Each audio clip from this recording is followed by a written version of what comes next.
Good evening. Today is Monday, June 16th, 2025. It's 5:30 p.m. And today we've got on first on the agenda, city updates by Brian McCain, Chief of Staff.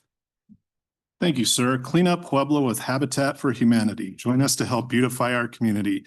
Saturday, June 21st from 8:30 a.m. to 12:30 p.m. Streets of Abriendo, Elm, and Box Elder from Summit to Northern, Pueblo, Colorado. Help us to clean up the streets of Pueblo and make a difference in our neighborhoods. Gloves, bags, and water will be provided. All ages welcome. Bring your friends and family. Make sure to wear comfortable clothes and shoes and bring sunscreen. You can RSVP to Ashley Cordova at 719-289-5712 or program lead at hfhpueblo.org. And the city's donating the dumpsters for this cleanup. SCARF, Pueblo Parks and Recreations, is hosting an inaugural Still City Arkansas River Festival, or SCARF, on July 26, 2025. The free community festival provides a unique opportunity to celebrate the region's natural beauty and highlight the outdoor rec opportunities located at the Nature Wildlife Discovery Center, the new Waterworks Park, and the kayak course near Pillars Park at the Arkansas River Levee. There are two competitive events, including Build Your Own Boat Race and the Freestyle River Surf Competition. Two community events, including the Paddle and Bike Parade and a Rubber Duck Race. Currently, registration is open for Build Your Own Boat Race, Freestyle River Surf, and the Paddle and Bike Parade at pueblo.us. Just go to the Still City Arkansas River Festival tab, and participants can begin adopting a duck starting June 16th. The Pueblo City Park and Arkansas River Corridor Master Plan project is now available online with feedback from the open house earlier this month with city and county staff, members of the Pueblo Conservancy District, and other interested community leaders and stakeholders. The design work session focused on the four key areas listed below, but other areas within the project extend from the Pueblo Dam east to Runyon Lake have also been considered and are up for consideration and discussion. The focus areas include City Park, Waterworks Park, the Nature and Wildlife Discovery Center, Runyon Lake, and the Whitewater Park. More info can be found at pueblo.us/parksandrec. Bike to Work Day, next Wednesday, June 25th. Stop on your way to work at SRDA for coffee, breakfast burritos, and more from 6:30 to 8:30 a.m. There's still time to get a bingo card. Stop by the mayor's office here in the council chambers or in Parks and Rec admin building. And that concludes my updates. Okay, any questions, comments from council? Council Maestro. A couple of things. Thank you, Mayor, for working on those cameras. The other thing, I was just speaking with the chief, and I'd like to be able to sit down with him or work with him in getting a list of public cameras around the community. And I thought that if we came up with a list and a plan, then maybe we could get some contributions from community partners to get those cameras, purchased and installed. That would work really well with our real-time crime center. The other thing is I would like to invite Mr. Robert Esser from Janus Oil and his crew in to talk about the potential bond situation for his recycling center, and see if what the cities, I did ask Ms. Sykes to look into what it was, the legality and the city's liability in that bond situation. And I would like to have them come in and do a work session. So if we can get that scheduled. Yeah. And the third thing is I'm working with the developers and meeting with the developers from the west side. They are asking for, we don't have to have a buy-in, but they're asking for maybe possible no use of sales tax on their materials in order to get their project funded. Every house but they're working right now on what we're going to benefit from each house that they build by us waiving the sales tax, if that is possible. Counselor, do you have the name of which specific developer? Is it Jack Bay? Jack Bay? Mm-hmm. And, because they didn't get to that. Once you get down to the actual, what they want and what we're going to benefit economically in this community from each house that they build, because we waive the sales tax.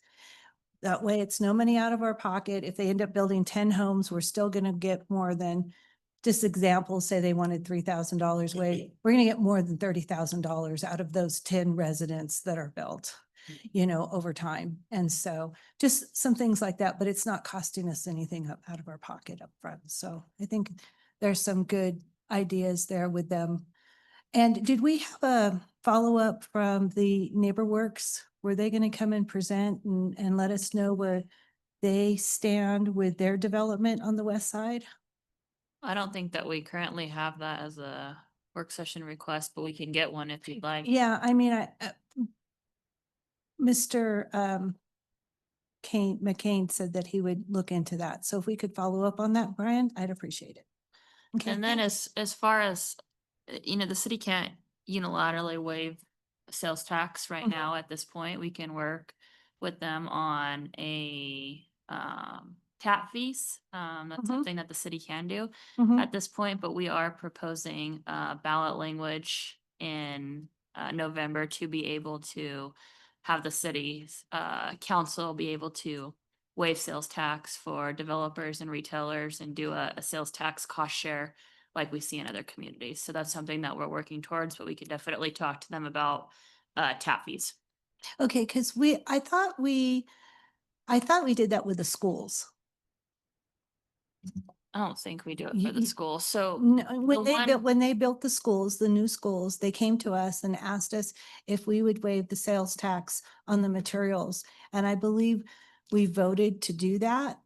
And so if you could go back and look at those ordinances, Okay. because yeah, I don't know, maybe because they were government. okay. But we did do that for the schools when they built the East and Centennial. Okay. Okay? Will do. Thank you. Okay, thank you. Okay, you good? Yes. Any other comments? Okay, next up, agenda item B, the IGA discussion, Pueblo Regional Building Department. Zach Swearinger, County Commissioner.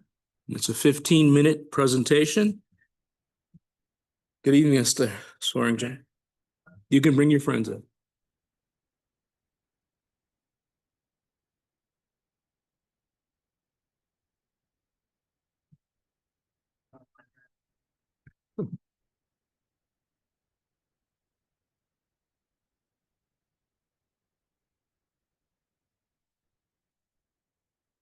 Good, cool.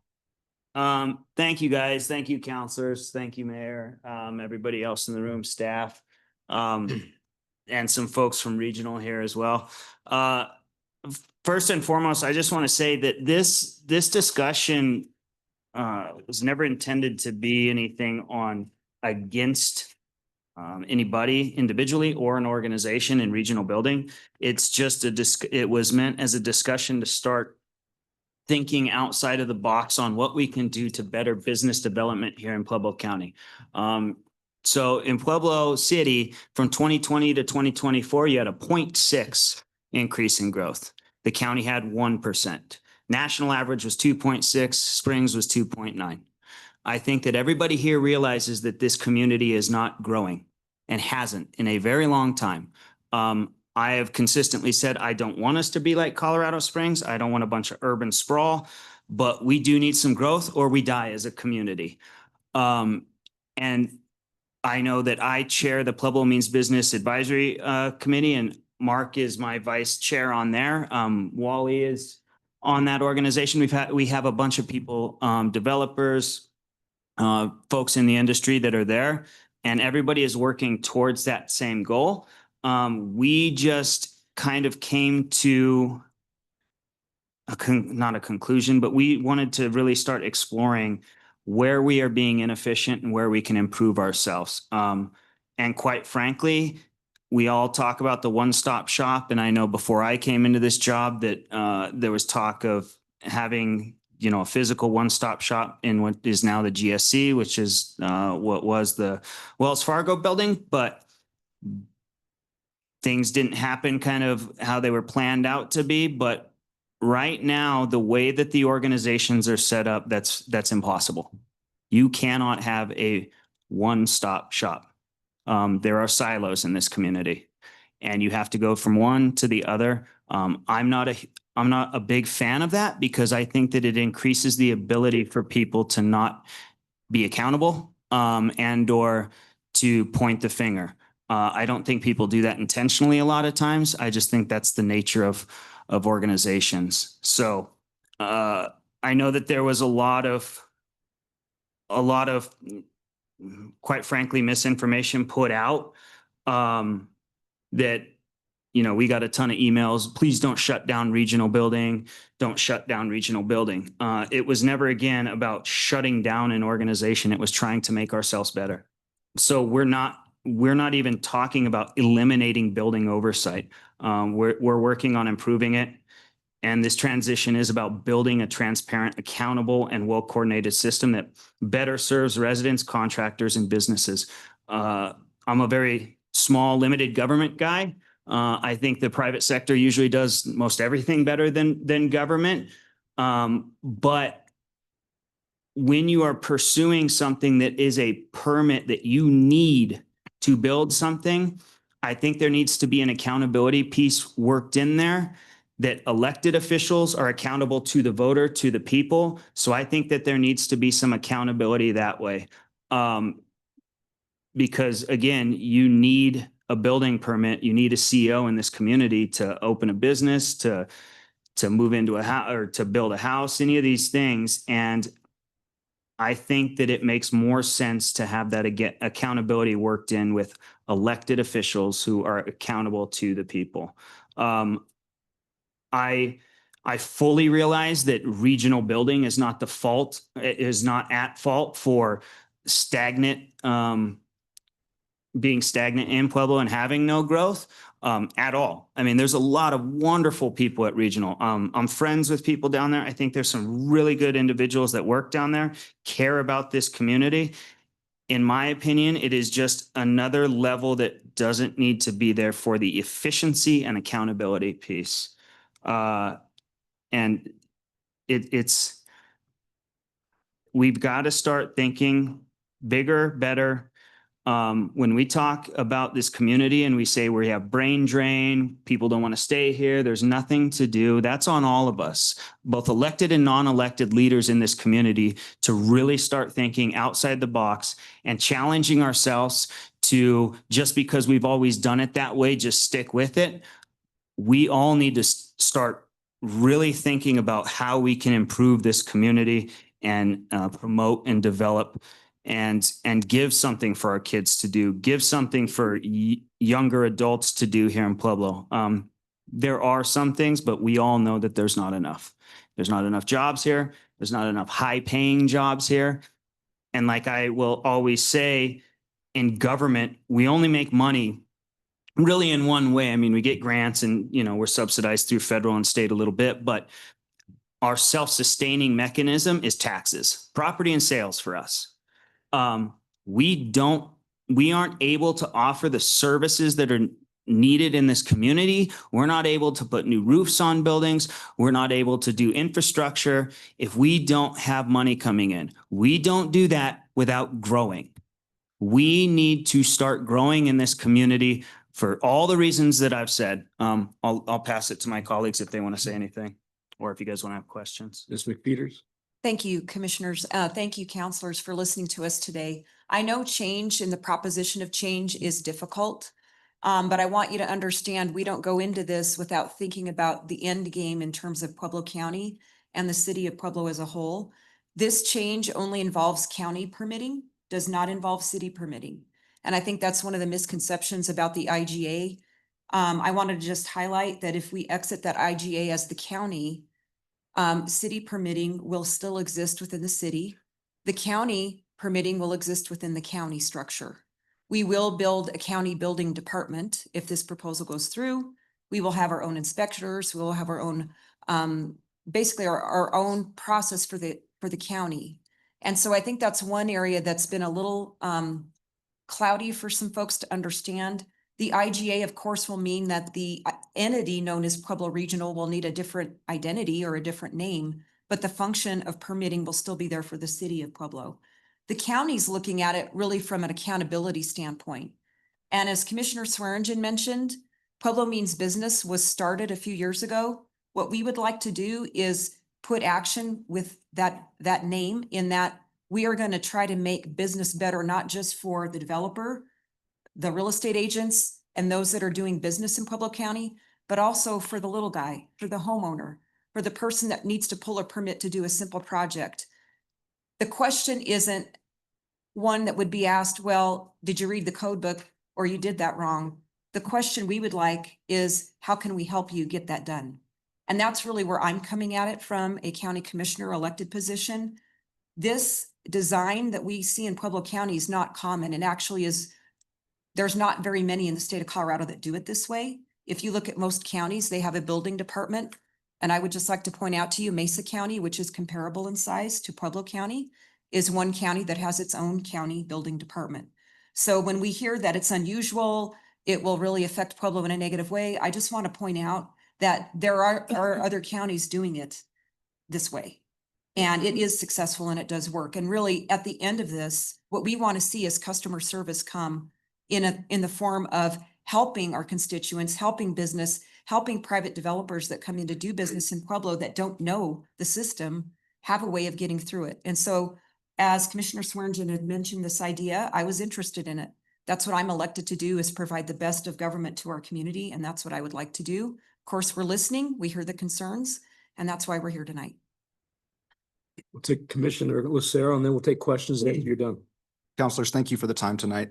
I want to start by saying, I think we as a board have always prioritized being a unified front, whether or not we agree on a specific issue or not. We realize that we're a team. And to that end, that's why I'm here tonight. Ever since Commissioner Swearengin brought this up, I felt like my role in this was to educate myself, because this is not a world that I live in. This is not the world that I come from, the development and the building world.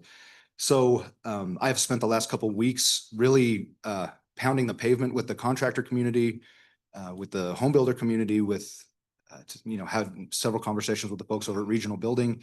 And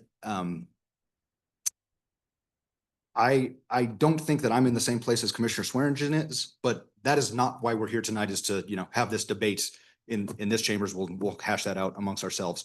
But I think it is important that the community understands kind of what we're considering, because there's been a lot of misinformation. I think my fellow commissioners kind of laid that out in an appropriate manner.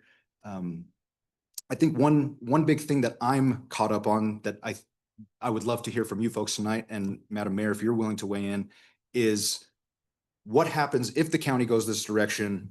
Where does that leave the city? Because yes, we are responsible for the county as an organization. Yes, we are responsible for things that go on outside of city limits, but our constituents also live within city limits. And I do not feel good about entering into or exiting this IGA if it leaves the city hanging, because I feel like we have to be good partners with you all. And so if there's a ton of uncertainty around where this leaves the city building department or what that looks like, January 1, that's going to make me really hesitant. I have full confidence that the county can take this on, that our staff is ready to pull the trigger and do this. But I don't want to leave the city hanging, because the vast majority of specifically commercial development happens within city limits.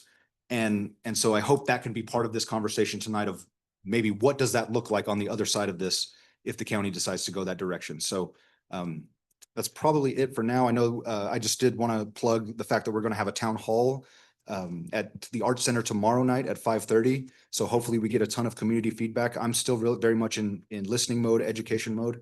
And so thank you for your time tonight. Can I just add just a couple quick things? So yeah, like Commissioner McFeeters had said, I wouldn't think of it as an elimination of an organization, rather just a shuffling of the deck, if you will. I mean, if we bring this over to us, we would still need a new chief building inspector. We'd still need inspectors, staff.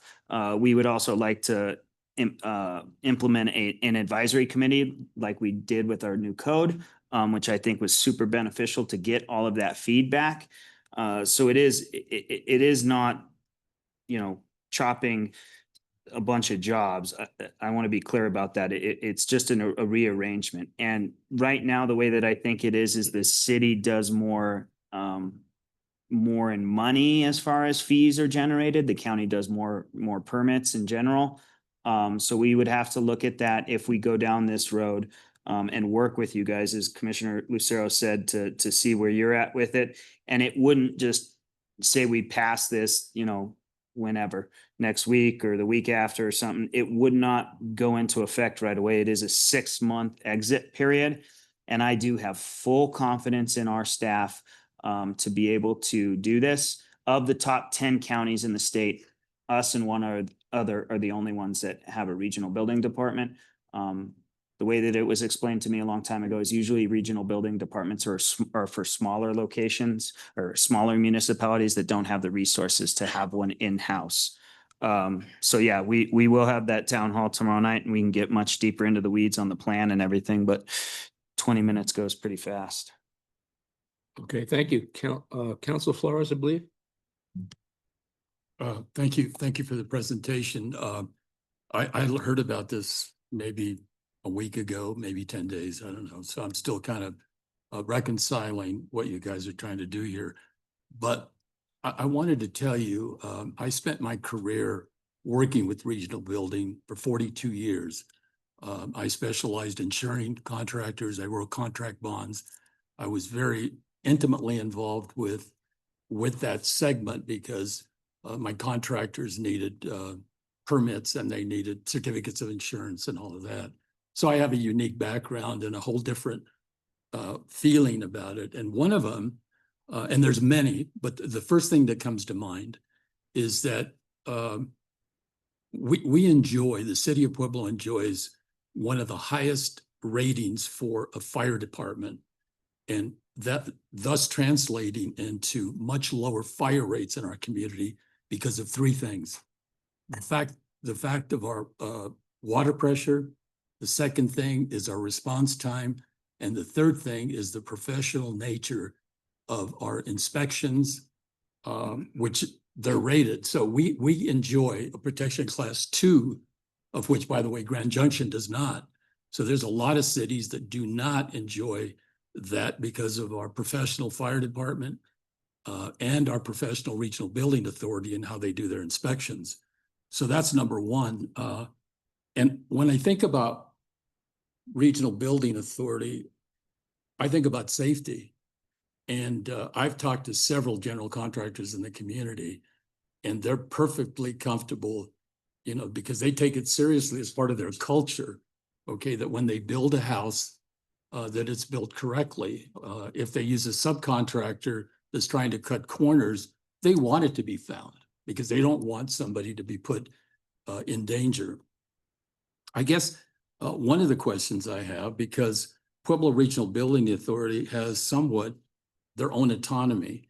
How is the board involved in this? I mean, we have a Regional Building Authority board. Are they involved in this process? And do they have any authority, or do they have any say in it? Of what's going to happen? At this point, no. Regina and I are on that board together. No, quite frankly, we were having conversations and kind of, you know, this is not something that I think that was brought up last week. Been talking to developers for years and builders, and quite frankly, we got hit with a lot of bad information that was sent out right away. Like stripping away the ability for people to be licensed contractors and things like that, and just being completely unsafe. That's just not true. I mean, we will have, I mean, it's the same as if our road and bridge and planning and zoning, like we would cover all of those things. So we haven't had those conversations, but we've only had, I think, well, not even one meeting, maybe one meeting since this all kind of blew up and emails started getting blasted out and everybody was kind of told one thing that is not the case. I was going to say too, I created an economic dashboard, and you made a statement that, about jobs. We literally have 3,500 jobs available right now in Pueblo, and we have 3,500 people that are unemployed. Our issue isn't that we don't have jobs. Our issue is we're not training people in the right jobs. And so I think you said that we needed to create more jobs. There are jobs in Pueblo. We just don't have the people trained. We lack, over 50 police officers right now. If there were 300 nurses that were walking right in the room here, we could hire all 300 nurses right now in Pueblo, Colorado. So there are a lot of jobs that are available. There was a couple of things that you said too, that I need to push back a little bit. There's a fallacy in Pueblo that we have not grown. And the reason that we haven't grown is because we were one of the Rust Belt cities, along with Youngstown, Ohio, Gary, Indiana, Springfield, Ohio. These are towns that were in the same position we were. And we kept our population. All of these cities, their populations are now 35 to 50% less. That could be us right now. And the reason I know these numbers, because we're in the middle of a discussion with Petco right now as to whether they've been successful. And I say they've been very successful if you look at the diversity of our businesses that we've brought in. So the fact that somebody says Pueblo isn't growing, that may be true, but look where we would be if we were these other Rust Belt cities that are, Youngstown as an example, was the same population in Pueblo. They're 65,000 population right now. So they've dropped considerably. So I say that we've done a pretty good job. And then you couple Pueblo West, it's grown, leaps and bounds. I think that we've done a really good job of holding our own, at least as far as growth. There was two more questions and then I'll stop. And that is an example. Before Ms. McFeeters and Miles became commissioners, we annexed the area where the jail's at right now. The city brought that in, and it was a lot smoother transition because we have a single regional building authority. Imagine if we had different codes. And now the jail now sits in the city. So you get fire protection and you get police protection and you get any kind of support that you need from the city. But imagine had that been during the time that we had different boards, inspection boards. Now we are creating the potential that there's going to be different codes. Yours might be stronger, or less, or the other way around. And I think it's going, if you're really interested in growth, we should be together. We should couple together to make sure that the annexation issues that come up run a lot smoother than if we now create two different departments. And then lastly, you are really there'll be 30 people without a job, and they'll have a choice. I mean, I guess they could come to the city and they can go to the county, but it's not as simple as just telling a person you no longer have a job, but you've got two opportunities over here. And I'm sure many of them are going to go one place or the other, but you are creating a situation where 30 people are going to lose their jobs. And those are just things that I'm concerned about. I'll stop there, but I think I'd like to see a study done on this to see, is Dennis right about this? But I haven't had the chance to be able to discuss it in depth. And I think that's what we need to do before we run off and do this. Counselor, I Thank you. appreciate that. I have had what you would call an anecdotal study of talking to various people the last couple of weeks who have had issues with the process that's currently there. We've had years of discussions about what's the best model for Pueblo County, what's the best model for the city. I will tell you that we have had developers that have left Pueblo because it's too difficult to do business here. They've come, they've had an idea, they tried to start it, and they can't get through the process. That's a problem for growth of jobs in our community. That's a problem for amenities in our county, in our city. We're not interested in making it more difficult. What we're interested in doing, and what I would like to see, is a seamless county permitting process that includes planning and zoning and a building department located in the same building, but it's not necessarily by space. It's by processes that work well together and that communication flow that works well together, so that when there are issues, as you've just described, there's a communication that goes on to quickly address that. I understand that this is a difficult proposition, having had regional building in place for over 40 some years. But I also want to throw it out there that doing nothing isn't an option either. We've got to do something differently to make sure that our community can attract business and industry in the way we need them to make it easier for the little guy that's trying to do business here. And it's not 30 jobs that I'm looking at the county. I'm looking at maybe 10 to 12 that we'll be taking under the county wing. The discussion with the city and how that works with whatever moves forward with regional is between the city and the city council and how you all want to do that. The reason we're here tonight is to present the idea, which is what we would like to have done before emails went out, because we've been thinking thoughtfully about what this would look like. So we're just here to introduce you to the idea of change. We're not saying that it won't come without some angst, but what our end goal is to make it an easier process for everyone who wants to do business in Pueblo County. And that's really all I can say to you, is I wouldn't be doing this if I felt like it would be harmful to our community, to our city, or to those that even work at regional. I'm doing it because I really believe we are ready for change in this community in a way that allows the kind of growth that Commissioner Swearingen alluded to. And my homework has been 2 weeks of talking to everybody, whether they work at regional or whether they are a developer or whether they're a real estate agent. I've talked to everybody. And I've gotten a lot of different stories about the difficulties that different individuals have had. And I will say, I spoke to a board member on regional, and they weren't aware that there were people unhappy with regional. And the reason why is they don't want to complain because they have work to do there. So I think there's another reason why the study that needs to be done cannot be done in a traditional way, because right now, what I'm hearing and what I've heard over the last couple of weeks is there are issues and they can't be swept under the rug if we're really going to make progress. We really need a change, and we'll continue to discuss it. And I hope tomorrow night, as Commissioner Lucero mentioned, folks come out to that town hall. You're welcome to come and express your opinion, but this isn't being done without a lot of thought and without a lot of confidence in the folks that we have at the county that we could take this on and do it well and do it right. Thank you. Okay, before we Thank you. proceed, I'd like to make note of some, we've got Councilman Brett Boston, I believe, on Zoom. And I believe that little hand means he wants to speak. But we're gonna go to President Aliff first, if I can just jump in, because we're trying to stay on time. This is pretty involved right You now. have something to say? Anything else? Huh? I Yeah. always got something to say. Go ahead. I don't know if it's smart or anything. Just real quick, just to address a couple Dennis point, we will use the same adopted building code. We have that. And then I just think to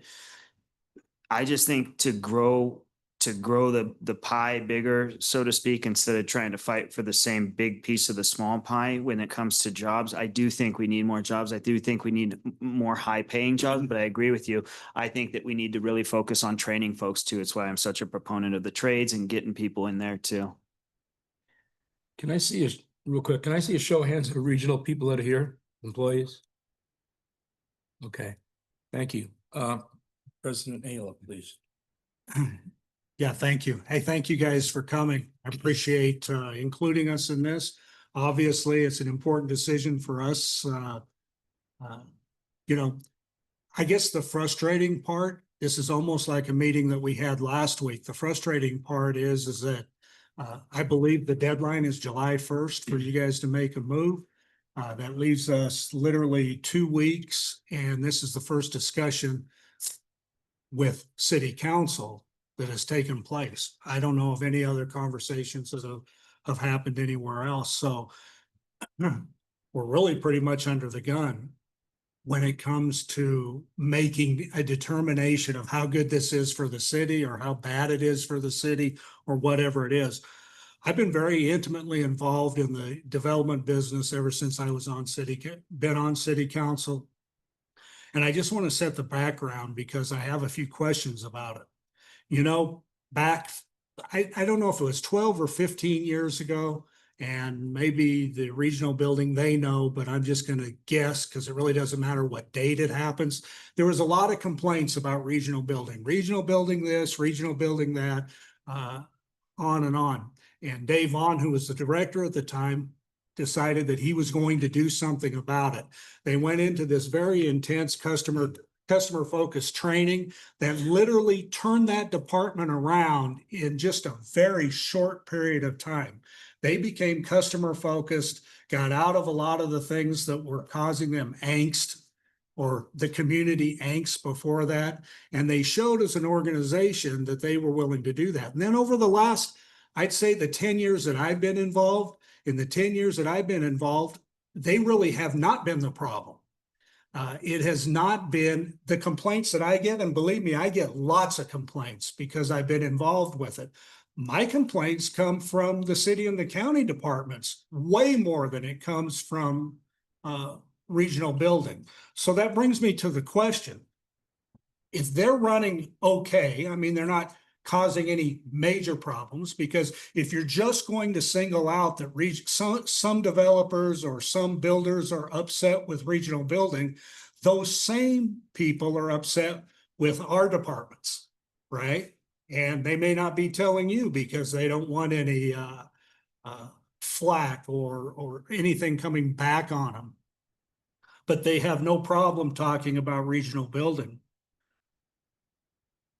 So we put these processes in, and we all have these wonderful processes that are supposed to help us develop and help the developers, help the home builders, take down the barriers. We've all been talking about that for the last 15 years. All the processes are in place, but maybe it's just the people. Maybe the people aren't right. Maybe the departments are okay. That the people running the department okay. I have no idea. I'm just saying, have we looked at those kinds of things? And then let's assume that this goes through. The city's off on its own, because believe me, on July 1st, by December, there's not going to be a regional building. Why would they stay there? They're going to pack up their bags and go away, and the city's going to be screwed big time if this goes down the way that I'm hearing that it's going to go down. So let's assume that you set it up, we set it up, and it doesn't work. Development doesn't get any better. We still have stagnant growth, but we've made this move. Who do we get rid of next? Is it planning and zoning? Is it public works? Are we going to have, I mean, we're the politicians that have to make the tough decisions. Where do we stop? Where do we stop? The problem, literally, in my opinion, is that we go off on all these different directions and we don't stay connected as a government. We don't, as governments, we don't stay connected. We don't come together with great plans. We tried, right? Pueblo means business, but fell by the wayside because you can't get two governments to work together. Had we done it the right way and everybody bought into it, maybe we wouldn't even be having this conversation now. But who knows why that didn't happen? The success or failure of a community's development cannot rest solely on building departments or planning and zoning departments or public works departments.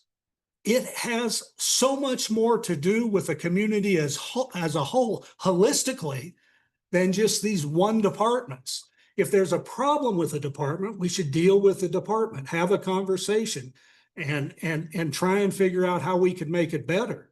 But why do we not develop? Is it because our schools are underperforming? Is it because our crime is high? Is it because our amenities or quality of life things are not just quite where they should be? Does that have something to do with it? I'm sure it does. Does the fact that we don't have any housing, does that have anything to do with businesses coming in? It can never just be one single department that changes it. I appreciate what you're doing. And you know, on the surface, I have never liked any of the departments when it comes to development. I think that all of our departments stand in the way and put up roadblocks to development, to commercial, both commercial and residential. And I think there's got to be a better way to do it, just like you do. But I'm not so sure that the way to do it is just to get rid of 28 employees or 30 employees and go off on your own, leave the city holding a bag and whatever that is. That's just it. I appreciate the fact that we're having a conversation now. Again, I'm just saying that it just seems helpless in my estimation, because there's nothing we can do to stop you. You're going to do it. And so we're going to be stuck trying to scramble again and try to make something happen. And I think that's unfortunate.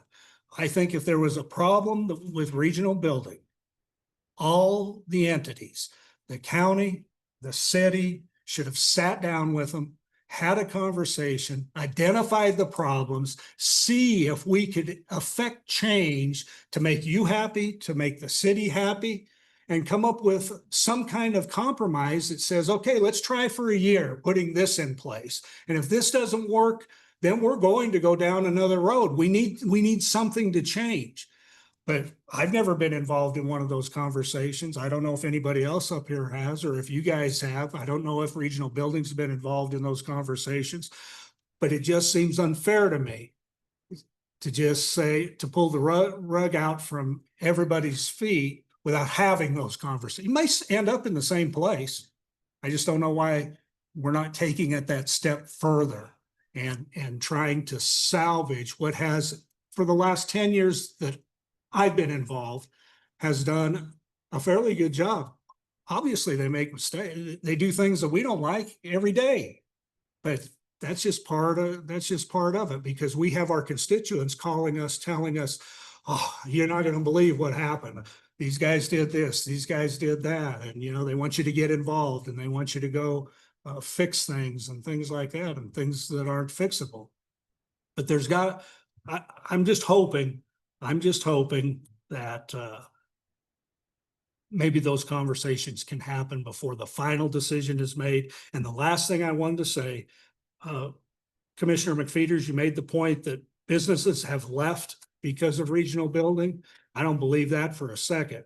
I think buildings or businesses leave over a plethora of reasons, several departments, several things that don't come together. I don't think it was simply Pueblo Regional that made this business pack up and go away, but maybe I'm wrong. I mean, maybe there's instances of that, but I just hope we can collaborate a little more and make something happen to save this. If I could, can I respond to a couple? Can you of hold on 1 second? Yeah, yeah. Look, I want to make a point of order here. Trying to give everybody a shot at this. This is a pretty involved issue. And I'm trying to give you maybe 2 bites of the apple, and then we'll get another apple, and if we have to. But in fairness, Mr. Lucero's only spoke once. You've been at the apple a couple times, and I want to get to the rest of this. We got Brett that wants to talk. We've got Mr. Latino that wants to talk. Got all night. So I'm just giving you a heads up. Try to keep it within the 2, and then we'll keep on and just share a little bit is all I'm asking. Okay, I'm sorry. Zach Swearingen, please. Yeah, I'll be real quick. I mean, get rid of people if it doesn't work out. I mean, I'm putting it out there right now. You fire me, don't elect me. I legitimately want to see development come to this community. This is not my favorite job that I've ever had, but I did have a really cool job before this. I want this community to thrive. This, as I've said so many times, is the community that has the most potential of anywhere I've ever lived.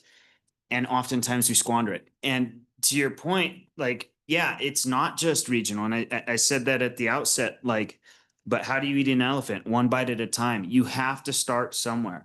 In my opinion, it just seems that it's always been that way. And then when I came into this job, it was presented like, actually, it's not that way. Most other places, it is internal. So again, and you guys could keep, you could basically keep it the exact same way it is now. Like if we go down this road, we get out of the IGA January 1st, because it's broken down into 27 employees service how many permits. We take some, you guys take some. We would probably take the amount of employees to service our needs and vice versa. And then so you basically would continue down the same contract. I think that would I think that that would be better. And then, you know, to the point of, we can't get two bodies to work together as far as the city and the county. I mean, that's again, it's siloed. And so we're going from 2 to now 3. So there are 3 different mechanisms here that you have to involve. Well, 2 normally, we hardly ever, you know, annex things together in that respect, like the jail and things, but it's just another layer that is there. Okay, I'm gonna go to Councilor Boston. Are you still there, Brett?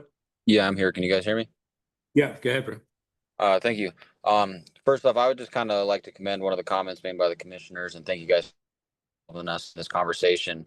But one thing I heard you guys say is that collectively you guys have been working as a team, and whether or not you agree on issues, you guys want what's best for this community. And I would just wish we saw a lot more of that on this diet. So I want to commend you guys for that because I agree with a lot of what you guys have said.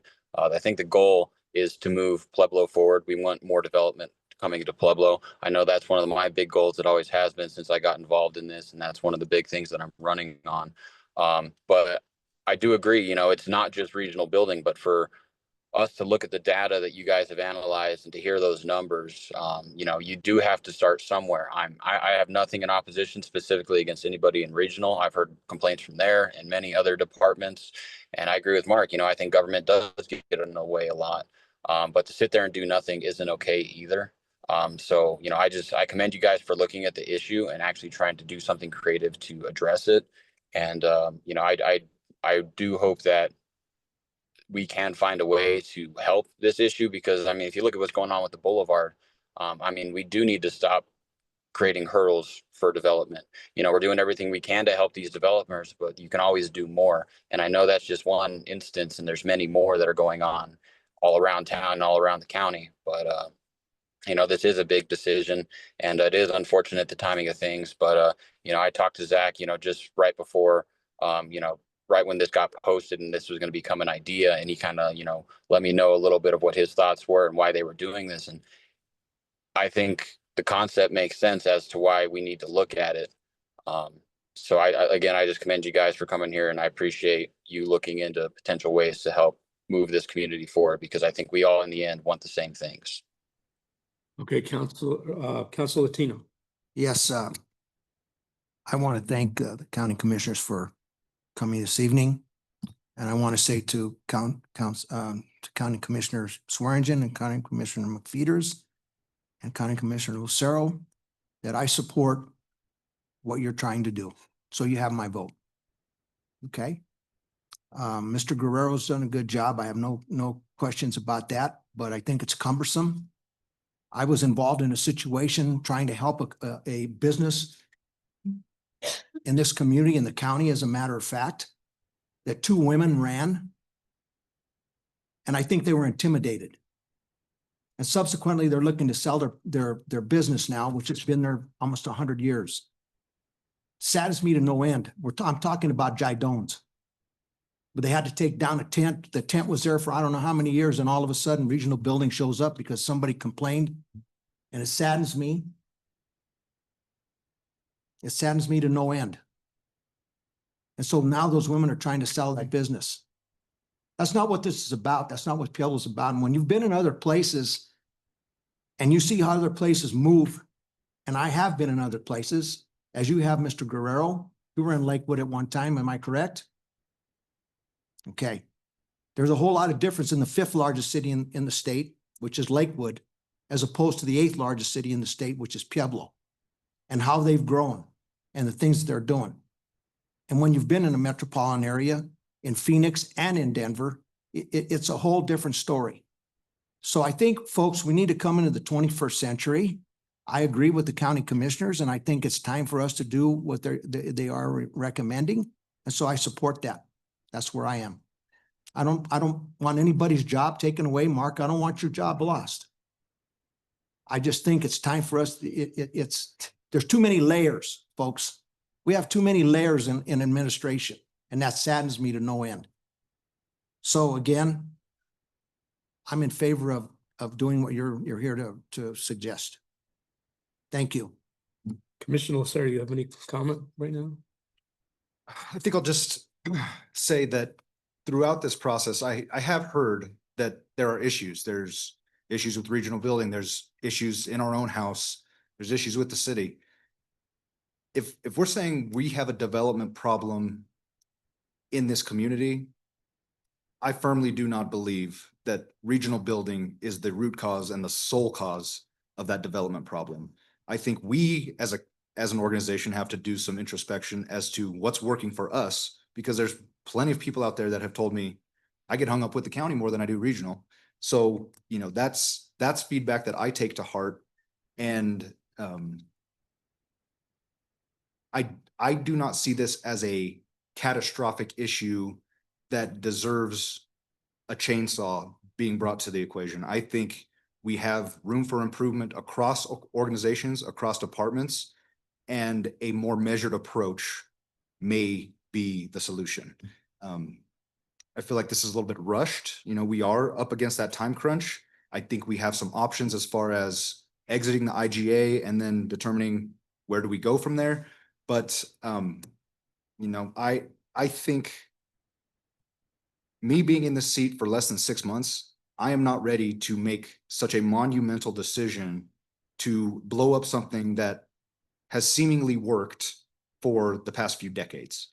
And that's kind of where I've landed after these conversations. Of course, I will continue to listen tomorrow. I think we have a lot to discuss, but it's a big decision. And I just want to reiterate, only 30 to 40% of the development and building that goes on in this community goes on outside city limits.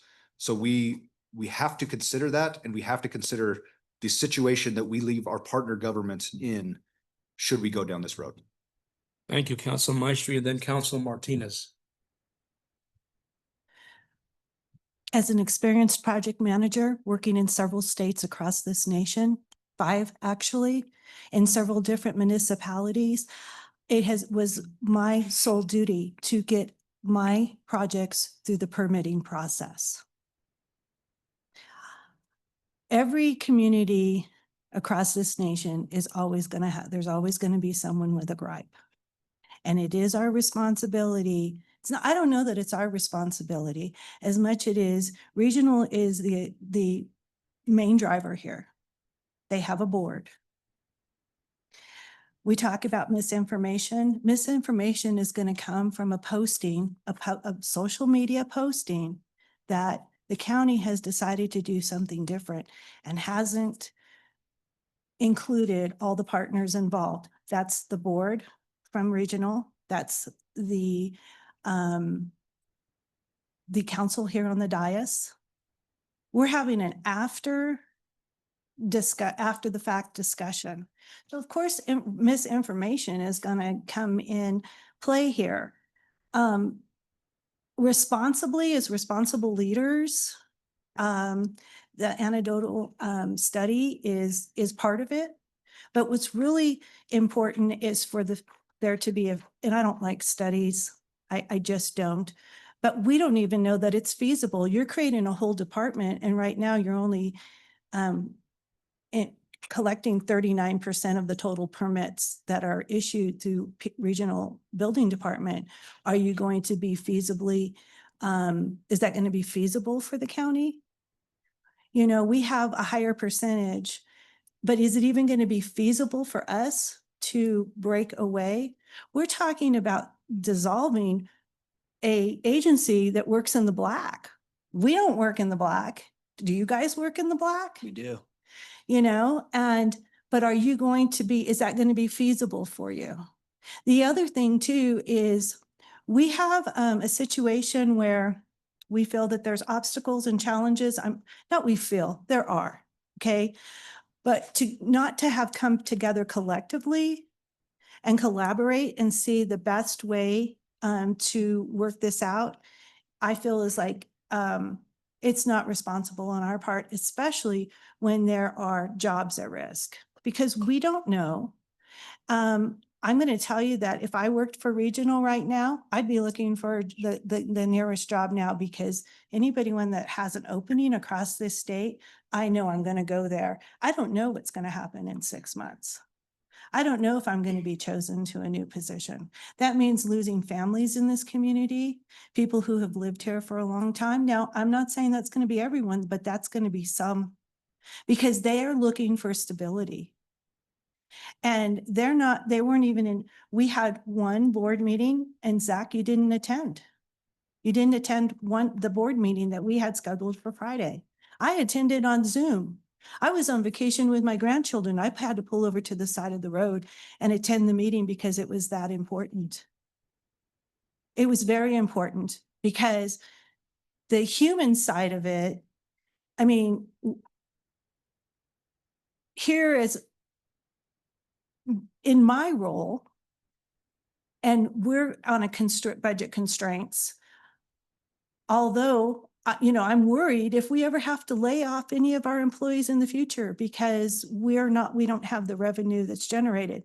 But to take an agency that's working in the black and just dissolve it is very wearing on as a leader in this community. That's very wearing on me. And so I would have liked this to had gone differently. But if, we can't stop you from making your decisions. However you decide, if you decide to pull away, but I really think that it should have come to us all and we should have collaborated on something better, because I've asked the regional to run the data as to why there are a delay in certificates of occupancy. And where those are coming from, whether it be from the city departments, whether it be from regional, whether it be from the county, and they've run that data. I'm just wondering if anybody else was interested in that data, but that's something that we all have to come to the table and sit down and discuss. Because I would recommend that if we move forward, and we have to move forward with a new agency, that we run a study, whether it's feasible for us, and that we run an operational study. And I'll tell you why an operational study is very important, and a consultant to come in and tell us how to set this department up and how each one of those departments within are supposed to run, is because of the chatter that the different departments are holding it up. So if that's ineffective processes in those departments, why would we take those department heads and use them to create a new regional within? We have to get those processes streamlined. Would it be nice to have it in the same building? I don't know. Not everywhere I've gone across this nation, it's all been in the same building. It's not an easy process. But, if we can't look at within our own, whether the city or the county, and see what is our part in with regional and why these things aren't happening first, and just saying, hey, I know a better way to do it and take it over here without the professionals coming in and advising us, then we can't really guarantee that we're going to make it a smoother, easier process. Grand Junction, I'm going to tell you something about Grand Junction because I just happened to be there this weekend. One of the things I noticed, not one weed in any business, not one. Trimmed, all the landscaping was clean, all the streets were clean, there wasn't any sand in the roads, there wasn't any weeds in the gutters, there wasn't anything. It was immaculate. Now, I expected that out of Breckenridge and Steamboat because they're highly populated tourist communities. Grand Junction is just absolutely pristinely beautiful. And that is a huge part of why people want to come to a community to live, is it's all eye candy. It was storybook. It was very, very, very beautiful and very clean. The parking lots were clean.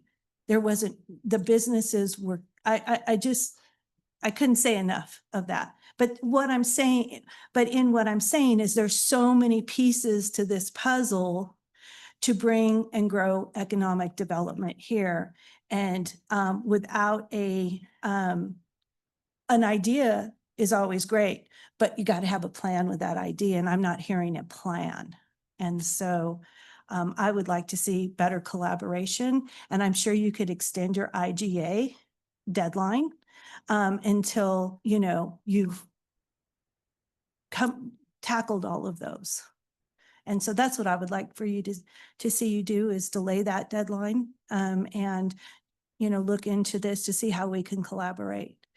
And we have to bring regional to the table, and we have to know what their issues are, because if you're saying that they have issues, well, when you hire them in your new place, how do you know they're not going to bring those issues with them?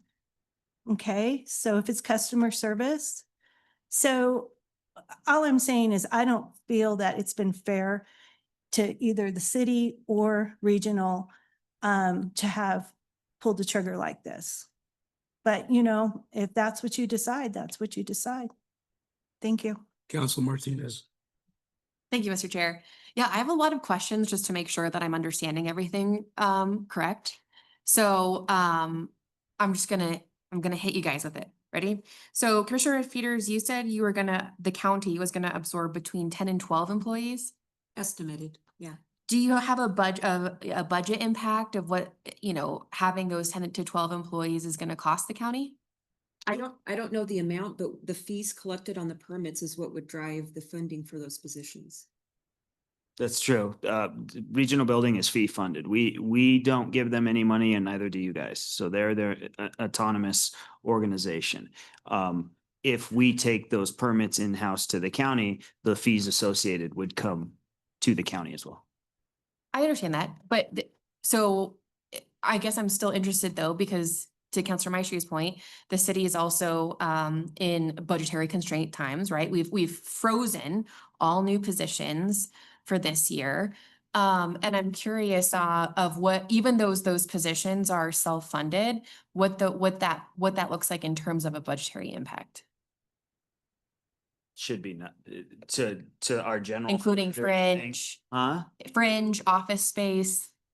Yeah, should be funded Yep. through fees. I mean, I can get you more more details. I know that you are on a timeline and I could sit here and talk for a while, but a much more of a detailed plan. Like, we have a plan. This isn't, and quite frankly, I've talked to at least 5 counselors and the mayor about this. So I'm not a liar, and you guys know that. So we have had conversations to the degree that they should have. I don't know how you weigh that.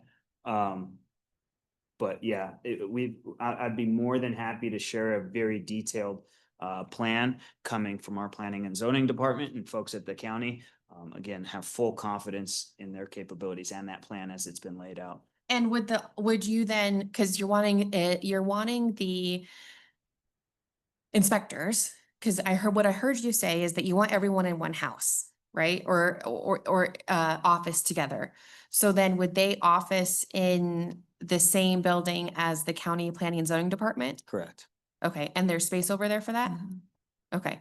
And for the 10 to 12 employees, is that sufficient for the amount of permits that the county oversees? Should be, yeah.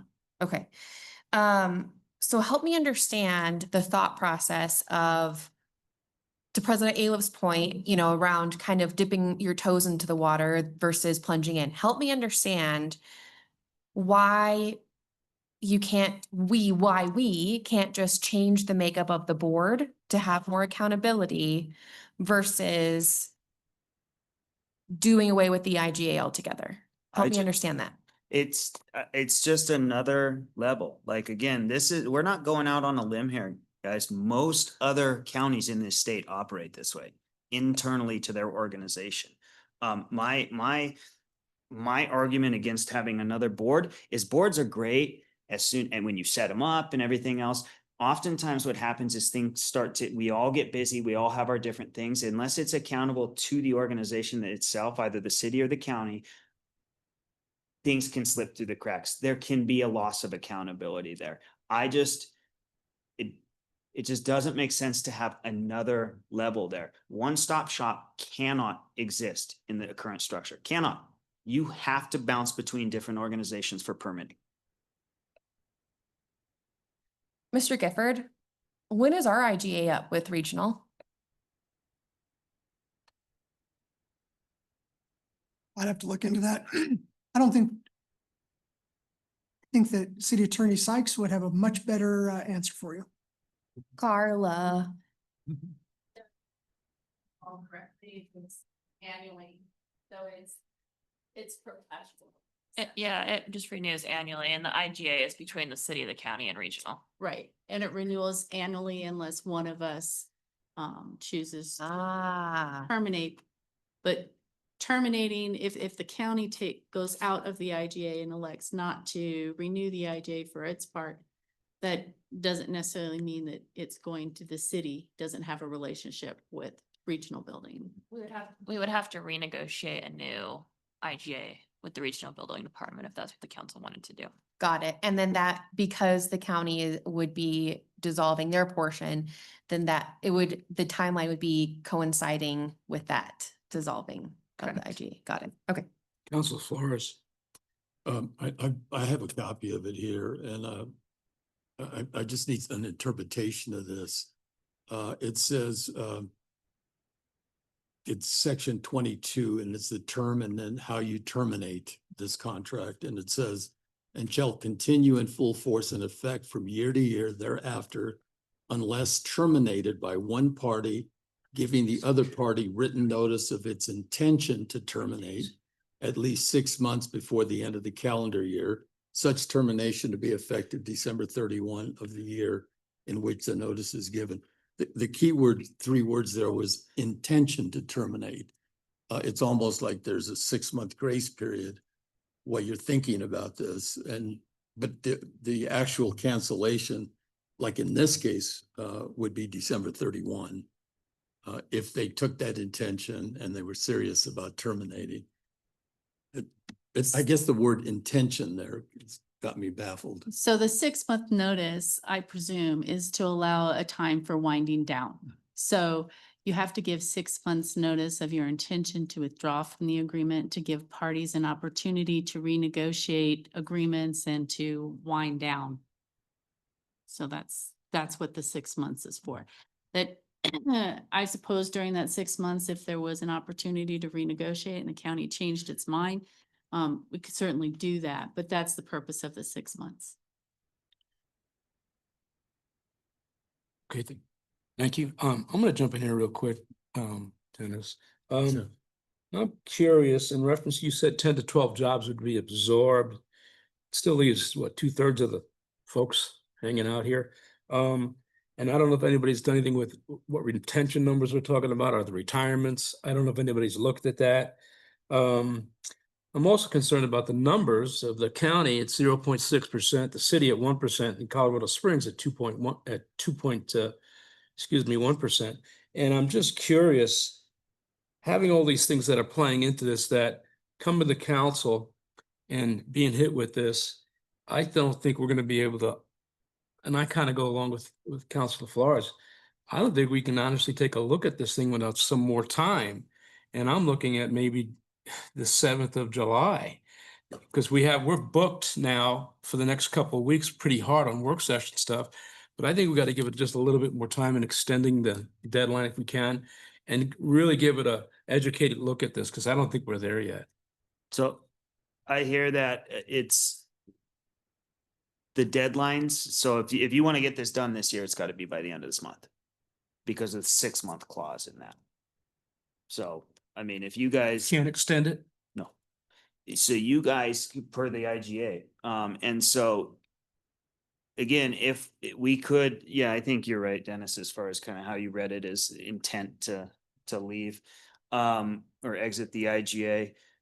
But that gives you that 6 months to work on everything. We talk, we work it out. And then we kind of go our way, as if this goes through, being an internal building department, you guys would go your way.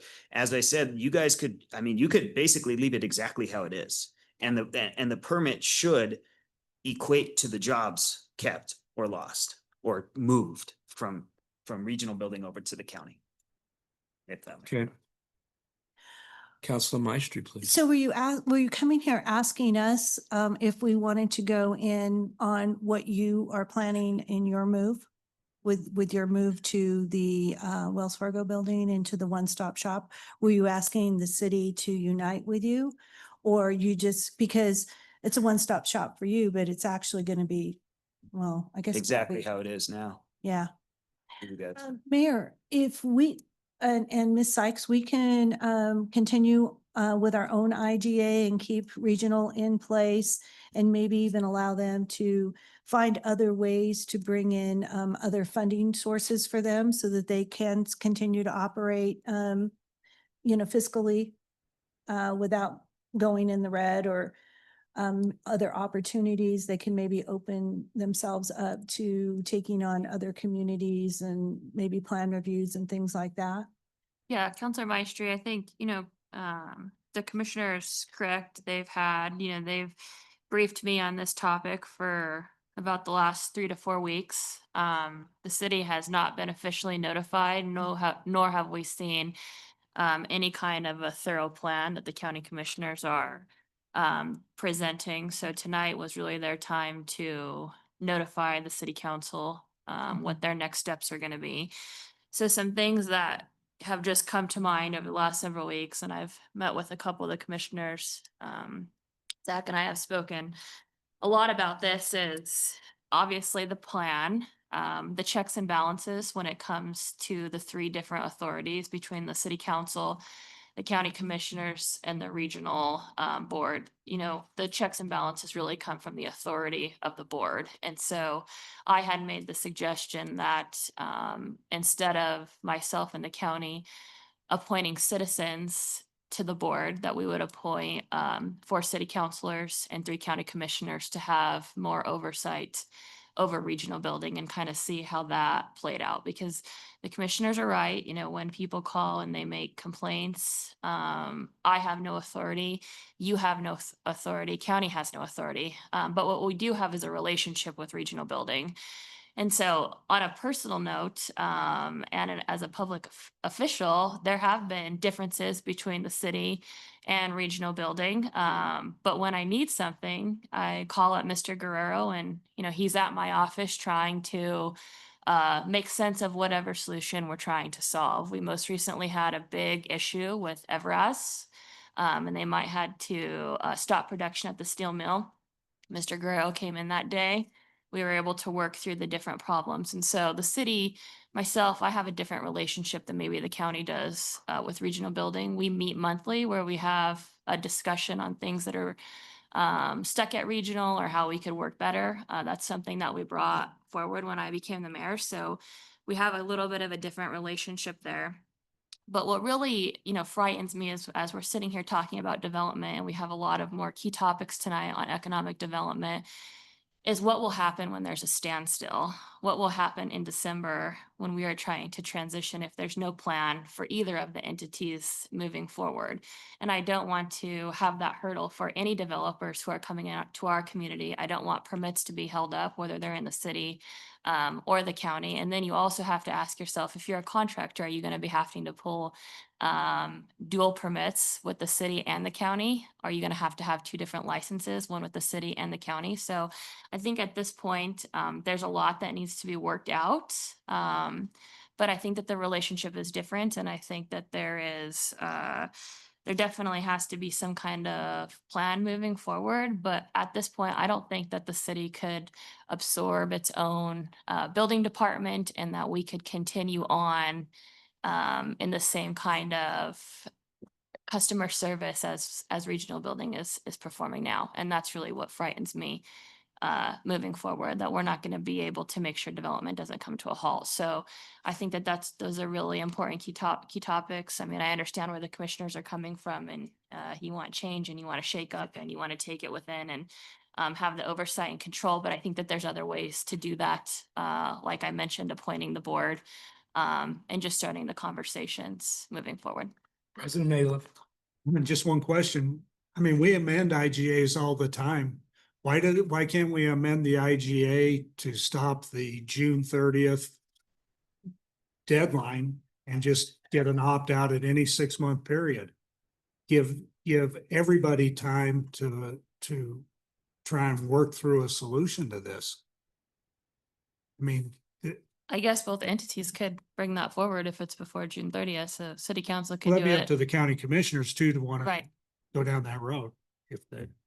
I'm just saying, I think that we'd be amenable to amending the IGA to still give you an off ramp, but maybe take a deep breath and say, let's have more discussions before we pull the plug.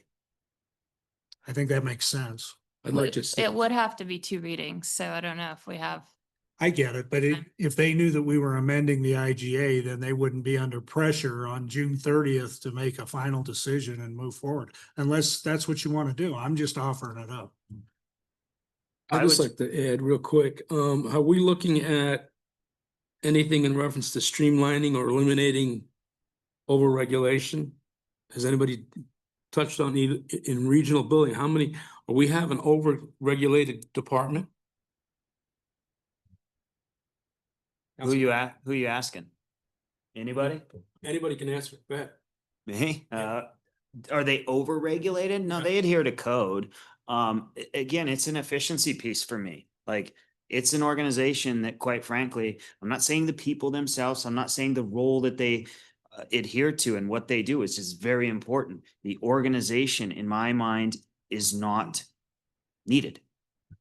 It is another level. So I would just encourage you guys, you're all welcome to come to our town hall tomorrow. We'll put up the plan on a slideshow and let you guys look at it and see. But it makes more sense from an efficiency standpoint, in my mind, to bring it internal. I wanted to be, I want to be clear on this. You're having a town hall, but I think I heard that you have the 2 votes to do this. The 2 of you that have been saying that these are the problems, this is the way we're going to go. Why have the town hall? It looks like you've already got the 2 of you can make this, this decision. And, all of us would like more time, but in listening to you, it sounds like you've made the decision already. Did I misunderstand maybe? No, I mean, I don't. Is there anything that you could learn in the town hall or learn from what's happening I mean, tonight that you could change your mind, I guess? Yeah, I mean, we can always learn things from public input. I want to give both sides equal opportunity, those that are in favor of us exiting the IGA and those who are not. There can be a problem with that. There are folks who are basically, and I can show you all text messages or whatever. I won't, because I told people I'd keep their names out of it, but there are people who are intimidated to come forward. Again, it is you have to go through this organization to put a vertical structure up. Have to. To get a CO, you have to go through this organization. So if you come out swinging against them, I'm not saying they do this, but there is a feeling out there of there might be some sort of retaliation. Again, I'm not insinuating that they're doing that at all. I'm just relaying what people have told me. And so I don't know. I think we learn all the time from different people and perspectives and things like that. But this has not been something that has occurred over the last 5 days or month or 2 months or 3 months. This has been a very long time coming. I am very aware of this community as far as the development, real estate, all that stuff. I keep my ear to the ground on it all the time. So yeah, I would say just come tomorrow night and throw a tomato at us or do something. I don't care. Thank you. Where's the meeting? The Art Center at 5:30 p.m. The Art Center, 5:30 p.m. Yeah. I just got a text message from a builder in the community who says, as a builder, I recommend following the county's direction. If you want development in Pueblo, get rid of the regional building department. That's from a builder, a prominent builder. Thank you. Council Flores, do you have anything else? Oh, I'm done. Council Maestri. Well, there's plenty of contractors out there with all different opinions. Right. And so, so Mayor, from you, just a clarification. If they're continued on their path, our path is we're going to work with regional and improve the processes, and allow them to open themselves up to generate more revenue. That would be my recommendation, but ultimately this direction will be left up to the city council and what they want to see. in my role as the mayor, I do the day-to-day operations at the city, right? I do the executive branch. And I know that our city departments do not have the capacity to take on an entire building department in the next 6 months. It's a lot. And if we're going to do something like this, I think that we have to have a very well thought out plan. Right. And we know that the majority of the permits are pulled within the city limits. And so I think that this is going to be something that we have to investigate, but that would be my proposal to city council, as where I sit today. Great, because I think that, despite everything that's going on over here, that we should commit to that and start that process of how we need for it to look, still staying connected with Pueblo Regional Building Department. I just recommend that our council get in on that. So, okay, great. Thank you. I just, again, something that's still bugging me is the county 6%, 0.06%, Pueblo 1%, and then Springs at almost 3%. If we're all running under the same codes and the same process, why are we so far behind?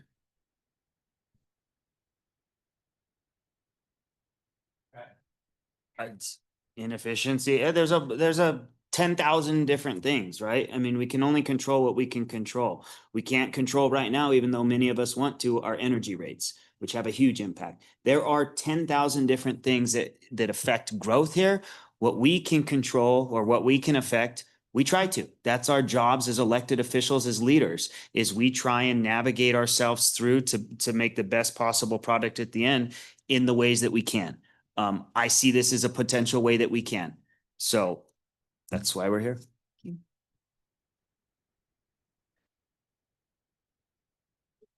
I'm great. Thank you, folks. Thank you, guys. Yeah.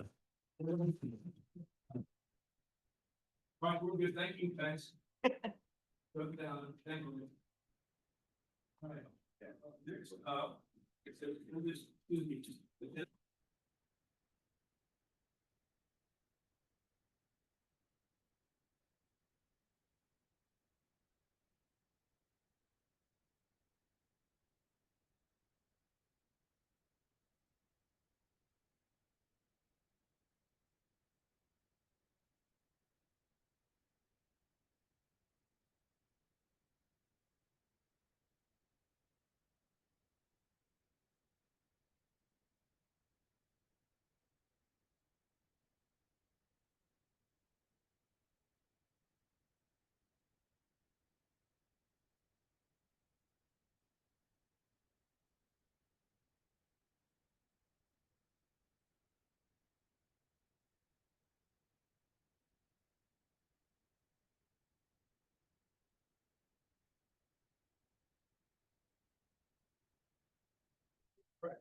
Amelia?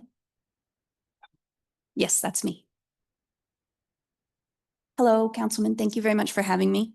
That was a big discussion and it's very relevant actually to the project that's in front of you right now, because I'm trying to avoid the problem of getting to a deadline, having not talked to you guys about what we're doing here. So this is a very baby project. We have done absolutely nothing but ideas yet. So I'm welcoming any and all questions from community members or council members about this. And to that, in front of you, you have a folder with a lot of numbers. I'm going to try not to overwhelm you with numbers today. You may remember me from a couple of years ago with Project Apollo. So I've been working with the homeless community here in Pueblo for a while now.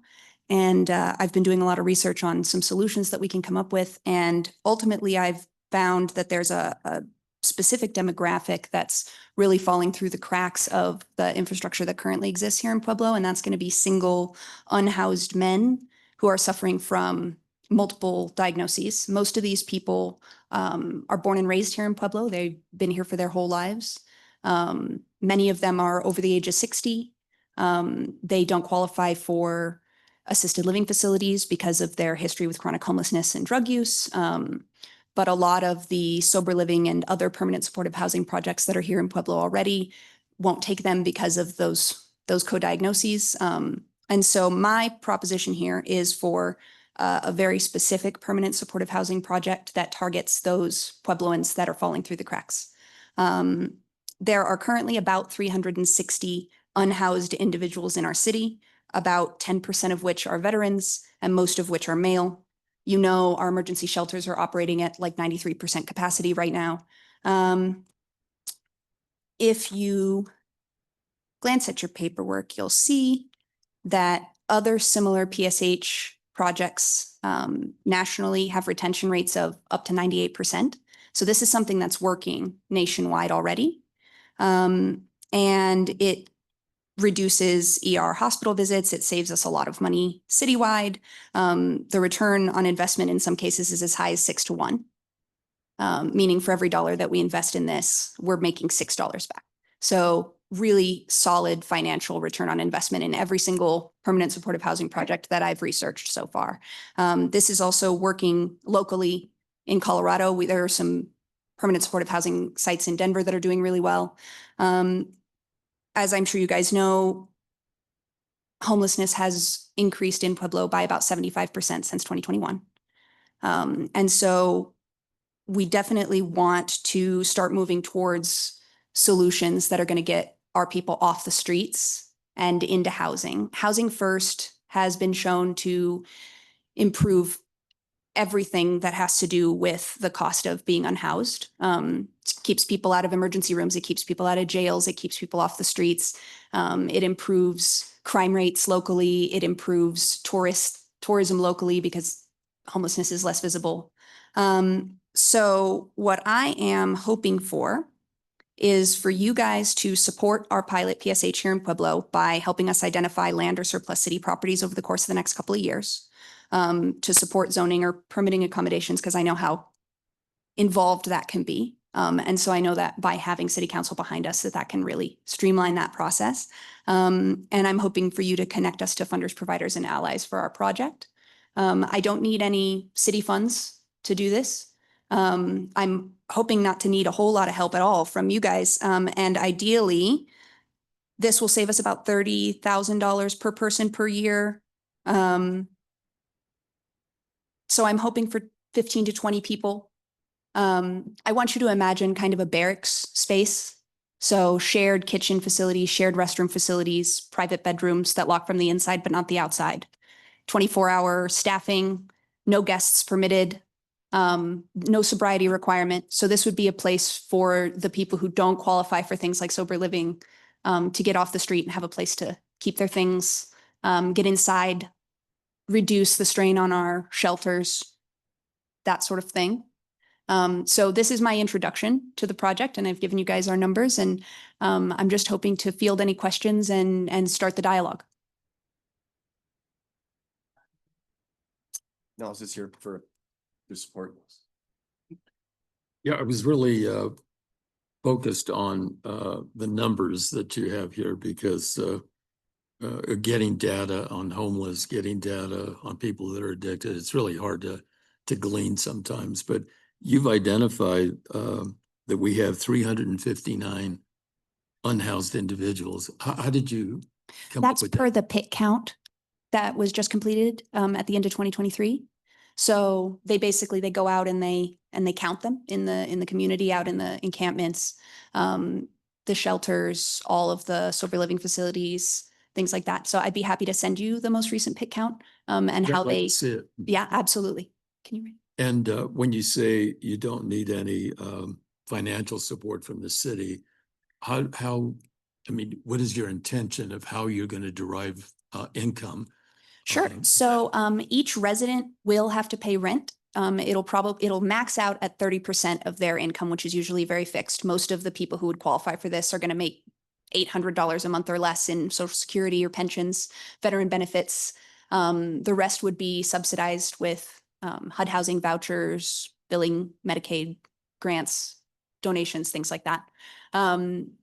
In similar PSHs around the country, they're self-sustaining. They're making enough money that they can pay their employees and maintain their facility independently. So the main thing that they need grants for is just the facility, the building itself, the infrastructure.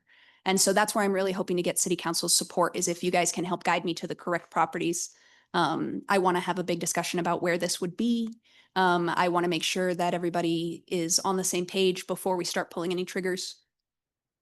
There's an organization in town called Posada. Have you Yes. met with them? Absolutely. And we're hoping to work closely with Posada, with Health Solutions, with all the other nonprofits that are in town. I work for Southern Colorado Health Network right now as their program assistant. So I know a lot of the nonprofits in town, a lot of the case managers. And that's one of the big sort of qualifiers for this, is that anybody who would be permitted into this facility has an active case manager here in Pueblo. So they are seeking help. They are trying. And there's nowhere for us to put them right now. Okay. Well, thank you. Thanks for this information. Appreciate it. Okay, Mayor, I know this is kind of down your bailiwick. You have any comments that you'd like to make? I just wanted to add that, since probably you put this together, that there's been a new point in time count and it actually increased 40%. And the new point in time count that was just concluded was actually 510 individuals, not 359. So Good to know. it's substantially Getting increased. worse. It's on the DOLA website if you find that, sure. Okay. Councilor Tino, but I'm sorry, you turned it off. Okay, we're good. Council Forrest, you're done.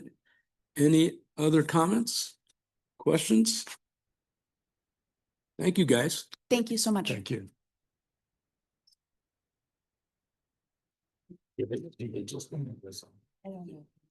No.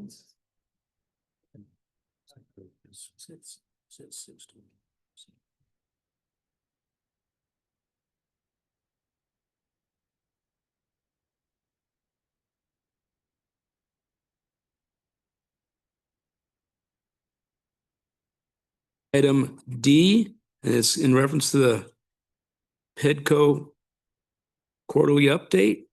Jeff Shaw, President, CEO. 15-minute presentation.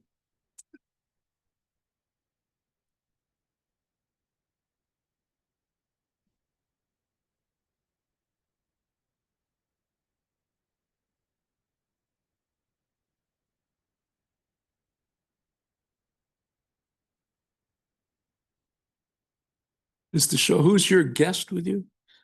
I guess it's, is that working? Dominic Alina, he's the chairman of the board of PEDCO. All right, thank you. It's all yours. So this is, our, per our agreement with the city, we, are required to and enjoy doing a semi-annual, update. I think we're trying to do them quarterly, but, where we're need to update the, in a public session, update the council on a number of topics, mainly methods we use to attract primary jobs in the community, see what's been updated since our last presentation, the number of inquiries that were handled since the last presentation, the number of inquiries that were considered good prospects, the number and type of businesses are considered excellent prospects and have shown considerable interest in the community. Number of businesses are considered likely to move the community, assuming satisfactory negotiations, and some specifics, if we can provide them, as far as what type of companies, what kind of industries we're working with, to give you a feel for kind of where the our work's going, and it gives a sampling a little bit of what the state's kind of doing as well. We always start off our presentations to talk a little bit, just so you know, there's always somebody listening or somebody that doesn't know what we do and what we don't do. But just to remind everybody, our mission is the attraction, retention, and expansion of primary jobs. The reason we focus on primary jobs, partly because of obviously incentivizing primary jobs, but just as a background, the primary jobs are those jobs that then start creating additional jobs. So I reported our last presentations a couple times, and we did it in the beginning of the year. We talked about our plans for 2025. You know, just with these direct jobs and how direct jobs create in what we call indirect and induced jobs into the community. So our last study that we had commissioned was from 2022, and about 7,500 direct jobs in the community, based on PEDCO's efforts since we started. We went back for about 25 years.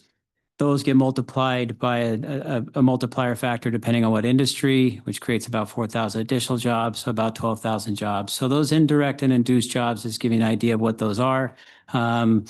the service households, owner occupied housing, retail, medical, food, finance, about 29% have been created because of those primary jobs, grocery, business, transportation, banking, finance, real estate, retail. Those are all some of the additional jobs that are created off a primary job.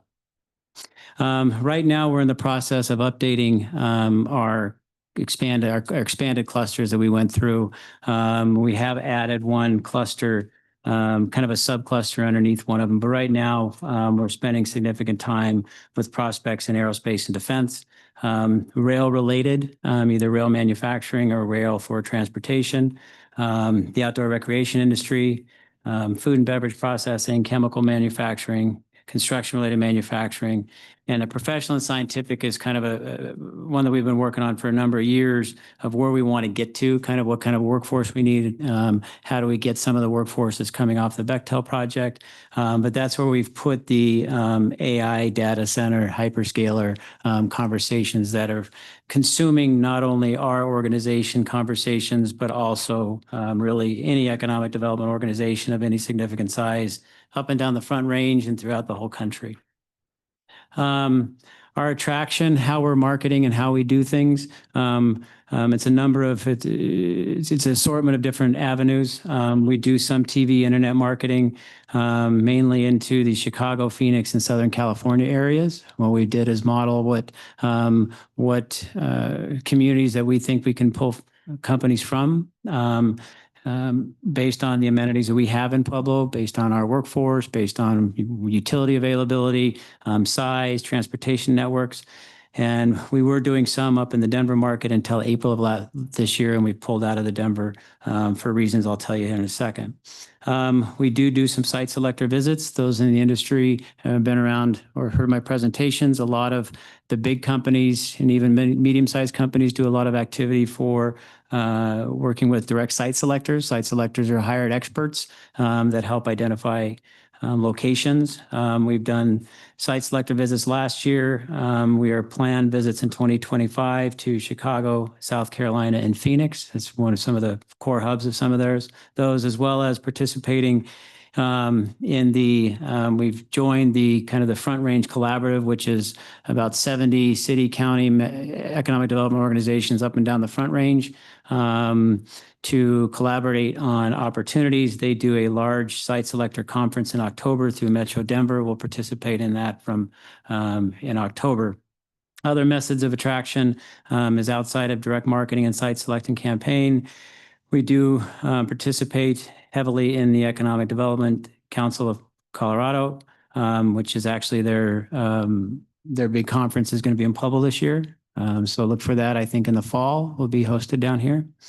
The International Economic Development Council, which is the U.S. kind of the flagship ED council for the United States. The Site Selector Guild, which is a self-selected group of site selectors that we've worked directly with.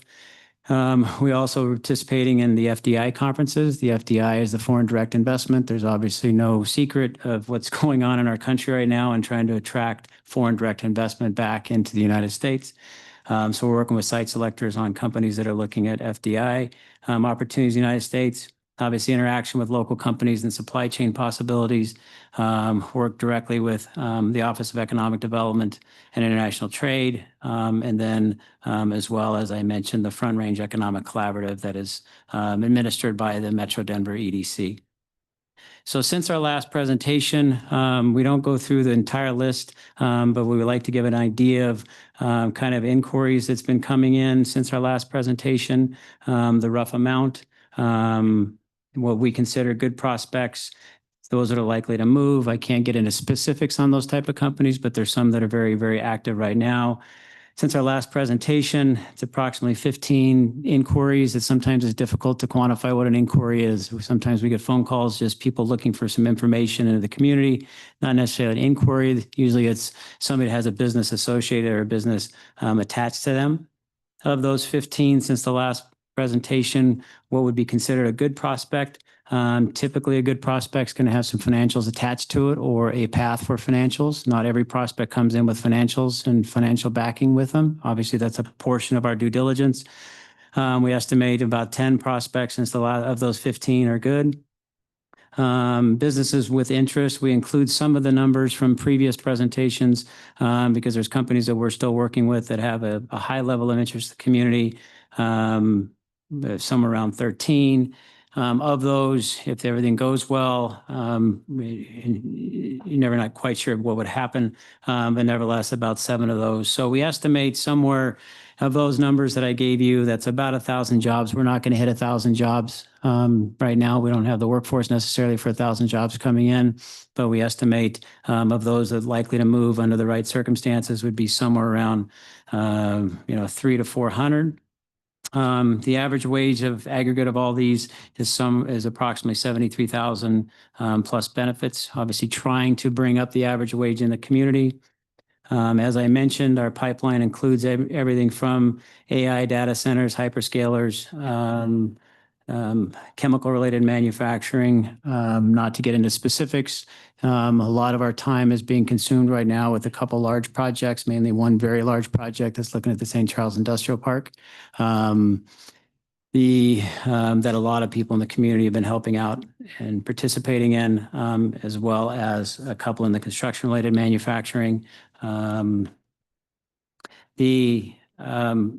What we like to do when we look at kind of companies and how we market and what we need to look at, we take a look at what the experts are telling us around the country of what companies are looking for, and that's mainly the site selectors. It's the self-identified leaders in it, and there's large corporate site selection firms. And I mentioned this before, but I think it's important to always remind not only our board, but also for those that have an interest in economic development, what companies are looking for in communities. And this is from the site selectors. Majority right now, they're looking for, companies are shopping for utilities and infrastructure. Obviously, especially in the data center AI side, as well as some of the large manufacturing. There's a large push and a lot of stuff has large infrastructure attached to it, a large utility number attached to it. So majority of companies right now are looking for infrastructure and utilities, followed by workforce and labor availability. Workforce and labor availability is still, continues to be one of the highest priorities. Say if you have a workforce and you can show you have a path towards workforce, you have an opportunity with companies. If you don't have the workforce currently exist, or you can't show a path through training, you're not going to have opportunity with a number of companies. Availability of development ready sites is next on the list. That's what one of the things that's so critical and what's so important about what Pueblo does is that we have, for the most part, site ready sites sites that are for the most part ready to go. Companies then go down in the order of importance to the site selectors, to supply chain risk mitigation, what companies are sensitive to supply chain. That was a big factor for the last 2 or 3 years. It's still a concern, not quite as a big concern it was the last couple of years. Geopolitical risks, operating costs, political elections, followed by financing, federal and state legislation and policy. This was a big one last year, and how things kind of pivoted from a federal policy from one year to the next. It was a drastic change from last year. State legislation policies continues to be a challenge in the state of Colorado. So it's something that we work with closely with manufacturers, as well as some of the other groups in the state. Public opinion, a little bit on climate change, and then finally quality of place and placemaking. One of the things we like to highlight, what we're trying to do as well, there's a couple challenges that we're working towards. When we talked about in our plans for 2025, there's a couple things that we're hoping to be able to move forward on. Obviously, projects in the St. Charles Industrial Park requiring some upgrades to the sewer system, wastewater system, and lift stations, moving forward on those projects, as well as we're spending a lot of time on aerospace and defense, working with potential opportunities inside that fence line, as well as looking at opportunities for an A&P, which is a kind of aircraft mechanics, and a commercial pilot school, working from some of our partners of some of the kind of the longer lead time stuff. So hopefully that gives you a better idea of what we've been working on. Like I said, I wish we can't give specifics necessarily on too specifics on company identifiers, but we're certainly open to questions and conversations about what we're doing. Okay. Council, any questions? Any comments? Council Maestri. Can we get that posted on their handout that they're reading off of? Can we get that? I will. I didn't send it. I will send it over. I will have it emailed to staff tomorrow and Yeah. yeah, absolutely. For a semi-annual meeting, I mean, you knew it was coming, right? Yes. But the public is going to make a decision here and they would like to probably have something to reference back to and that we can send them to look at. when Absolutely. They have that. So Yes. if we can get that on our, Yeah, that staff, that I did not get it to administration beforehand, so Mhm. we'll get it to you tomorrow and you can post it. Absolutely. okay, thank you. Council Flores. Yeah, I just wanted to emphasize the sewer upgrade that we desperately need. And I know that somehow it's been brought up several times that we just haven't crossed the finish line on that, but that's a project that we should probably begin as soon as possible. Yeah, and I didn't bring the mapping out forward, and if we want to do a separate kind of work session presentation on it too, we're more than happy to. But so the St. Charles Industrial Park, the lower part of the St. Charles Industrial Park, mainly the east side of the railroad tracks, which is directly east of CS Wind, which was Vestas, which the city owns. The city has rail track over there, city lead tracks. To do projects over their significant size, you can use a gravity flow. So essentially, we need to put a lift station over there, come under the railroad tracks, connect into the Greenhorn sewer, and then it's got to be upsized all the way up to somewhere around Mesa. And so we've had conversations about that in the past. It's actually one of those projects that benefits the community, the southern part of the community, because it can benefit that industrial park. So it's necessary for site readiness. It's one of the reasons I mentioned what companies are looking for. They're looking for utilities, site ready, which means utilities are in place or ready to go, or there's not a long lead time or a lag time for the utilities. So yeah, absolutely upgrades to the wastewater infrastructure is Isn't critical. it true that one of our best prospects that we have right now, that would be very important to them? Well, we'd have to do it for them, absolutely. Right, and but we should get that going right away because I think this is a project that could happen this year. So Yeah, it doesn't have to be done for that prospect. It's infrastructure work that's necessary for that industrial park, regardless of the prospect. Because you're going to have a lead time to do a lift station, which goes to the state health department. You're looking at a year and a half time frame. Plus, we've got to get some permitting done underneath BNSF and UP, as well as the easements in place to go across the landowner, which is north of CS Wind. For the most part, that stuff, at least the easement portions, fairly easy to take care of, and then tying into it. So yeah, regardless of that prospect, in our opinion, that's something that needs to move forward. Mayor, how can we get that on our agenda, I guess, before council? I spoke with Tracy earlier today and she's gonna be requesting an executive session for Petco to come back and get the go-ahead. Fantastic. Thank you. Thank you. Thanks. Okay, anybody, Councilor Martinez? Thank you, Mr. Chair. So Jeff, without having that thing that you read off of, help me understand the difference between the presentation that you gave a couple months ago and today's. So this is going to what we gave beginning of the year, which is going to be a kind of what our plans are for the year. And so then as we move forward, our contract requires, and it's important for us to update the community and council on what type of projects we're working on, how many inquiries, what's happening in the world of economic development. And so the one we presented, I think the last time, which was, I believe, in December, January. I got to look, I'm sorry, but nevertheless, it's a summary of the entire year. It'll say how many inquiries we worked with, how many we think are good, how many we think are viable, how many are possible. And then what we're looking at now is kind of a snapshot since really from that 6 months, what we did is take a January to April, May timeframe and said, okay, these are how many inquiries have come in, new prospects, as well as how many existing projects that are kind of viable and we're working with right now, because things change, especially coming out of a year like last year where, federal policies changed so much. The manufacturing and the primary job world has changed a little bit. It's kind of flipped as far as what type of opportunities. So this is more, the previous one is more forward looking for what our plans are going to be. And this is reporting on what we're doing. And in the past 2 quarters, quarter and a half, how many inquiries have there been into Petco?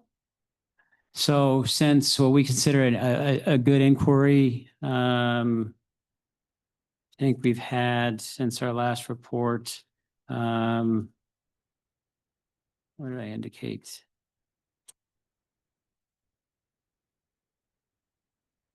$15. And that does not include the inquiries that we respond to from the Office of Economic Development, International Trade, or the Metro Denver. And of those 15, how many are viable? About 10 would be considered good prospects. Okay. Okay. Councilman Latino, you have something? Yes, I was gonna ask Dominic and Jeff. When you're working with these businesses, potential businesses coming to this community, do they ask you questions like, what are the particulars in dealing with entities like regional building, et cetera, et cetera, et cetera? Do you have those kind of questions? How difficult it is to deal with certain organizations within this community before you can put a structure in here and bring businesses community?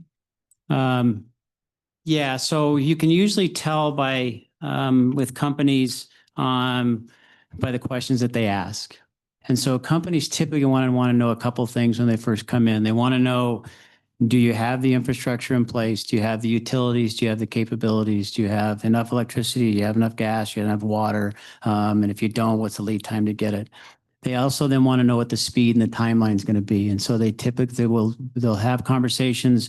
And what we typically do with a viable prospect. And so to answer your questions, it's Councilwoman Martinez also, that's not the total number of prospects we're working with. That's just of those leads that came in. So, and then typically what we try to do is we have, and I'll give you an example. So the big project we're working on right now, without identifying the industry, because the company, then we bring in not only regional building, we bring in all the permitting entities, whether it's going to be, whether it be on the city side or the county side. And so they'll walk through what their process is for their permitting and what their role would be on a routing side. And then a truly sophisticated company will take it to the next step. And they'll start vetting what we've told them and what our partners have told them. And so what they do then is reach out and talk to some of the other manufacturers or employers in town. We'll say, okay, this is what PEDCO or what the community has told us about the workforce. This is what PEDCO or the community has told us about our ability to get things permitted. This is what PEDCO has told us about the climate, whatever. And so then typically we will arrange conversations with other manufacturers or industry for them to vet and talk to them to see this is what truly what it was like or what it continues to be like at this time. So yeah, it's projects are interested in speed. They also are interested in expertise. Because they know, on a permitting side, they certainly want an expert that's going to help them get permitted, but they also want to know that they have a friendly voice and somebody that they can lean on and talk to and have a relationship with on a regular basis. So yeah, those conversations happen on a regular basis. Thank you. And that's how we kind of can sometimes vet what we consider a good prospect or a bad prospect, because some prospects aren't going to ask that question. If a prospect's just leading with how much incentives they're going to get, that's not a good prospect. So you work with the Chamber of Commerce as well? Yes. Okay, thank you. Okay, Mr. Shaw, in reference to understanding this a little better for me anyway, when you talk about utilities, you talk about infrastructure, and I guess it's kind of a double-edged sword for a new company. I mean, on one end, they're blessed because they get the first shot, but the next is in reference to the cost and the cost sharing with anybody else that wants to belly up to that area. How do you get past that? I mean, is there ways, let's say they want a traffic light here or somebody else puts it on them. We want a traffic light here. We want this and with this. How do you handle that? I mean, well, I could only speak kind of the industrial side. And so hypothetically, we think there should be, if the half cent sales tax or we pay for and do the infrastructure for a wastewater and for a sewer upgrade, and First Company ties into it, I think there should be a recovery agreement attached to it as well. So other companies, as they tie in, they still have to pay a portion of their share for it. Absolutely. Okay. And companies are expecting to. I mean, companies understand that they've got an obligation. I mean, they want companies, a truly efficient company or a company that we'd probably want, they want to make sure that they're participating in the community. They're not going to just want to take from the community, but they also want to know that they've got reliable service, that they're participating in it, and that they've got, and a lot of manufacturers want manufacturers fairly close to them too as well, because they can cluster that way. So I guess it all depends on the company. If you're gonna get follow-up businesses, build it and they will kind of come stuff. Is there any company out there that we're looking for that has that kind of attraction?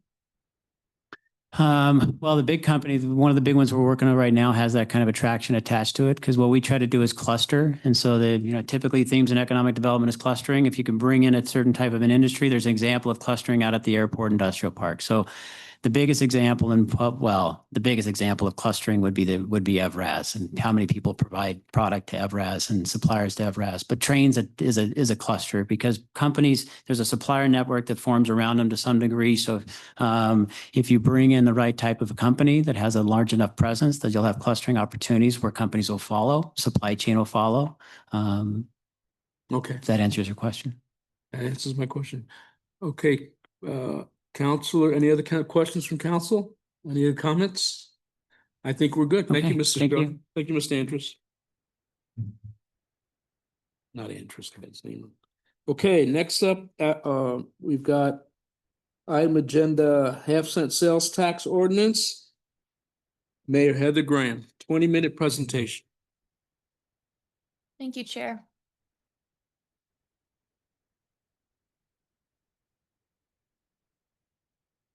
Thank you for allowing me to give you an update tonight, Council. This has been something that I've been working on for probably the last 8 months. So at your desk tonight, you also have a copy of the proposed plan and the sales tax criteria ordinance moving forward.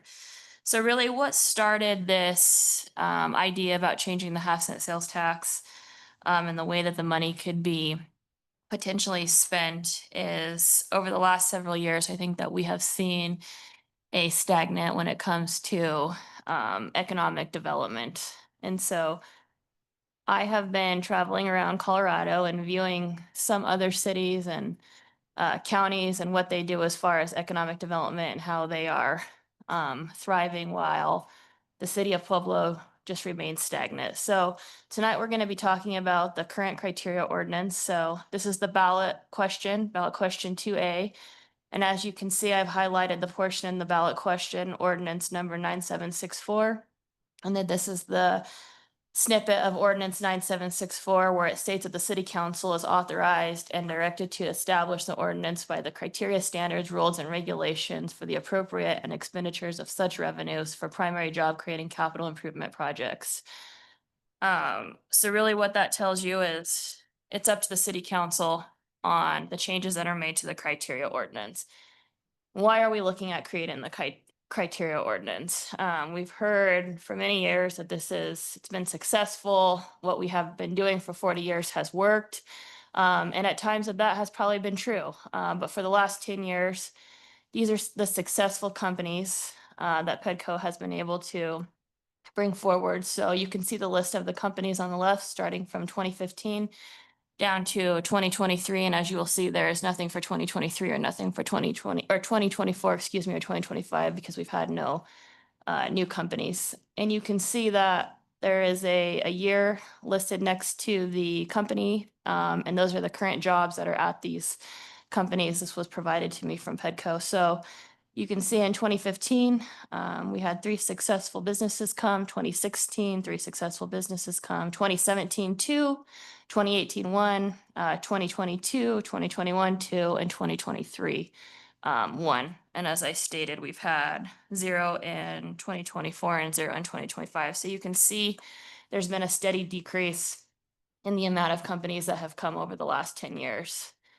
Over the last 10 years, we also had some unsuccessful companies that have bailed on the community. So Last Leaf Printing, Formula 55, United Technologies, Key Structures, which has been absorbed by another company. So they're working through their issues, Russ Davis Wholesale, and IndieDwell.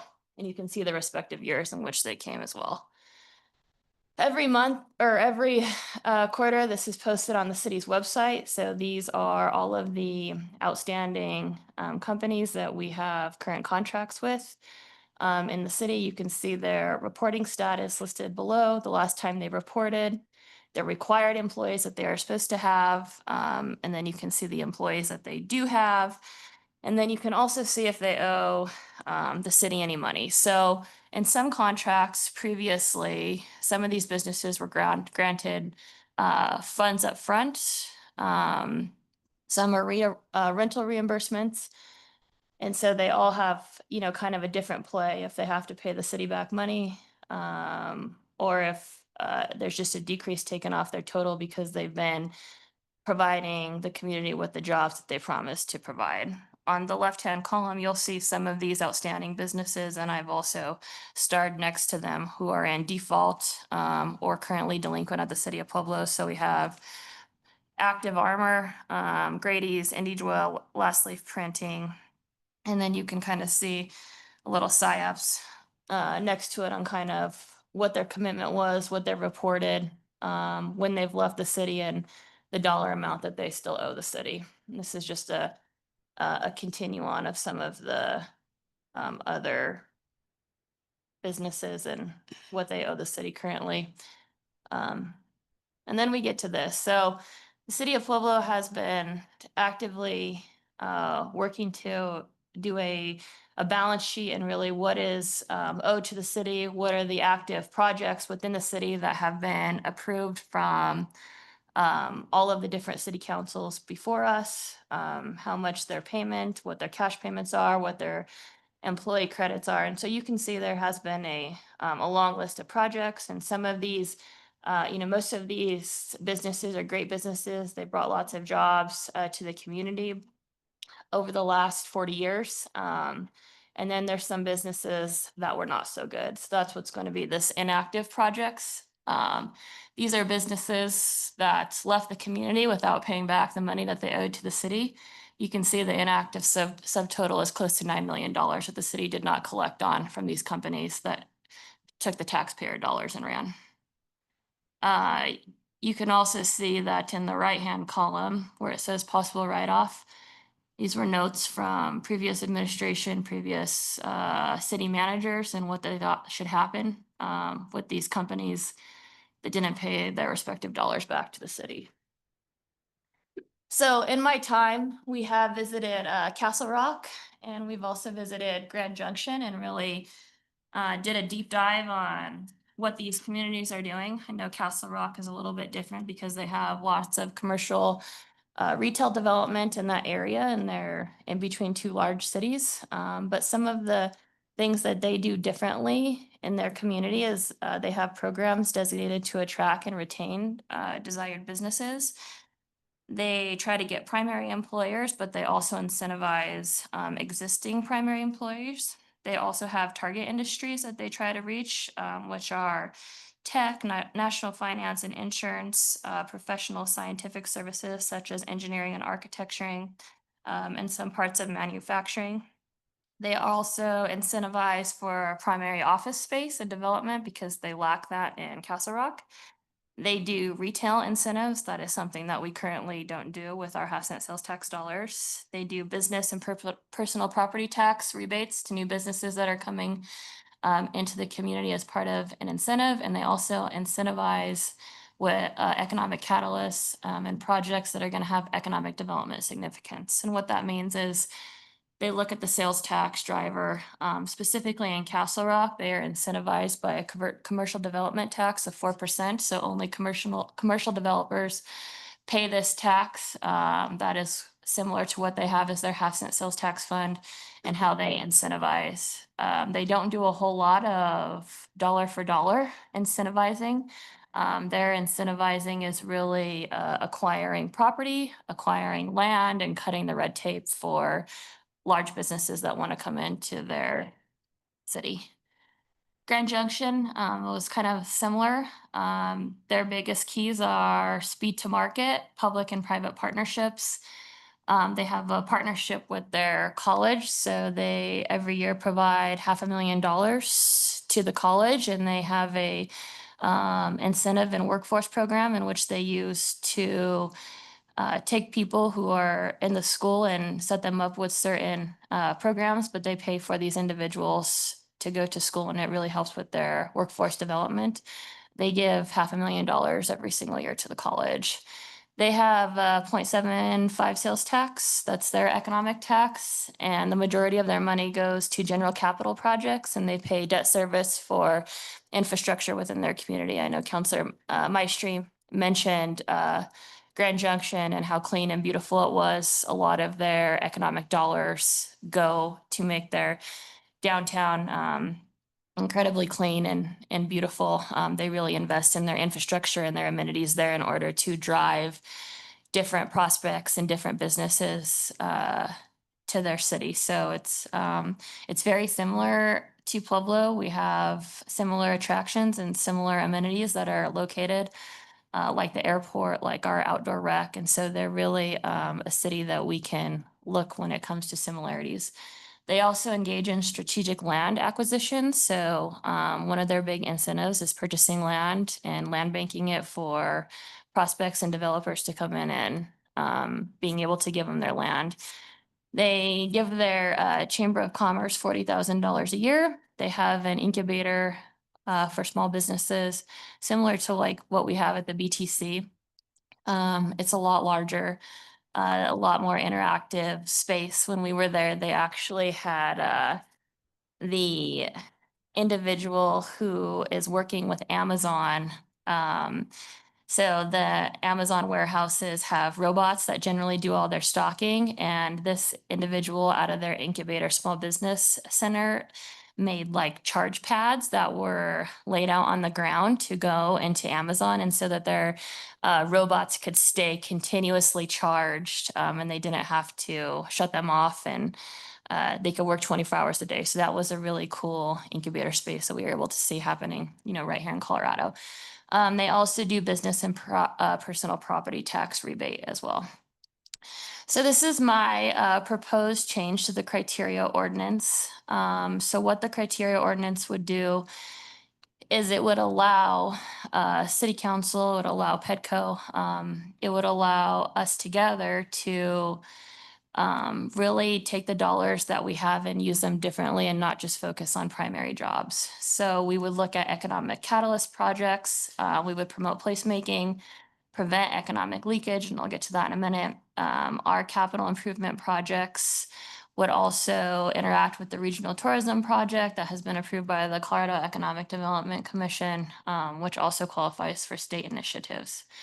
And really, this is the breakdown. These are the three changes that would be made. So economic catalyst projects, they're a project that has a substantial impact on the economic well-being of the city, community, or region by substantially stimulating economic growth and development, creating new jobs, increasing consumer spending, expanding the tax base, or attracting further investment into the city, community, or region.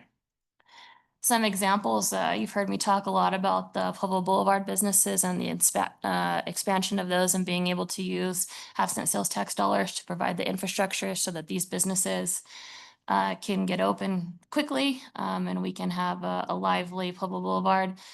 These dollars could be used for a sports complex or an aquatic center. I know that that's been a top priority of the city council, especially since we have RTA dollars that are left over. So these dollars wouldn't specifically be to incentivize fast food restaurants. They would be used to incentivize infrastructure that would create economic catalysts in creating new jobs and increasing sales tax revenue. The next bullet point we have, the change would be economic leakage, which means the reduction of economic activity within the city caused by an outflow of resources such as money and tax revenue from our local economy.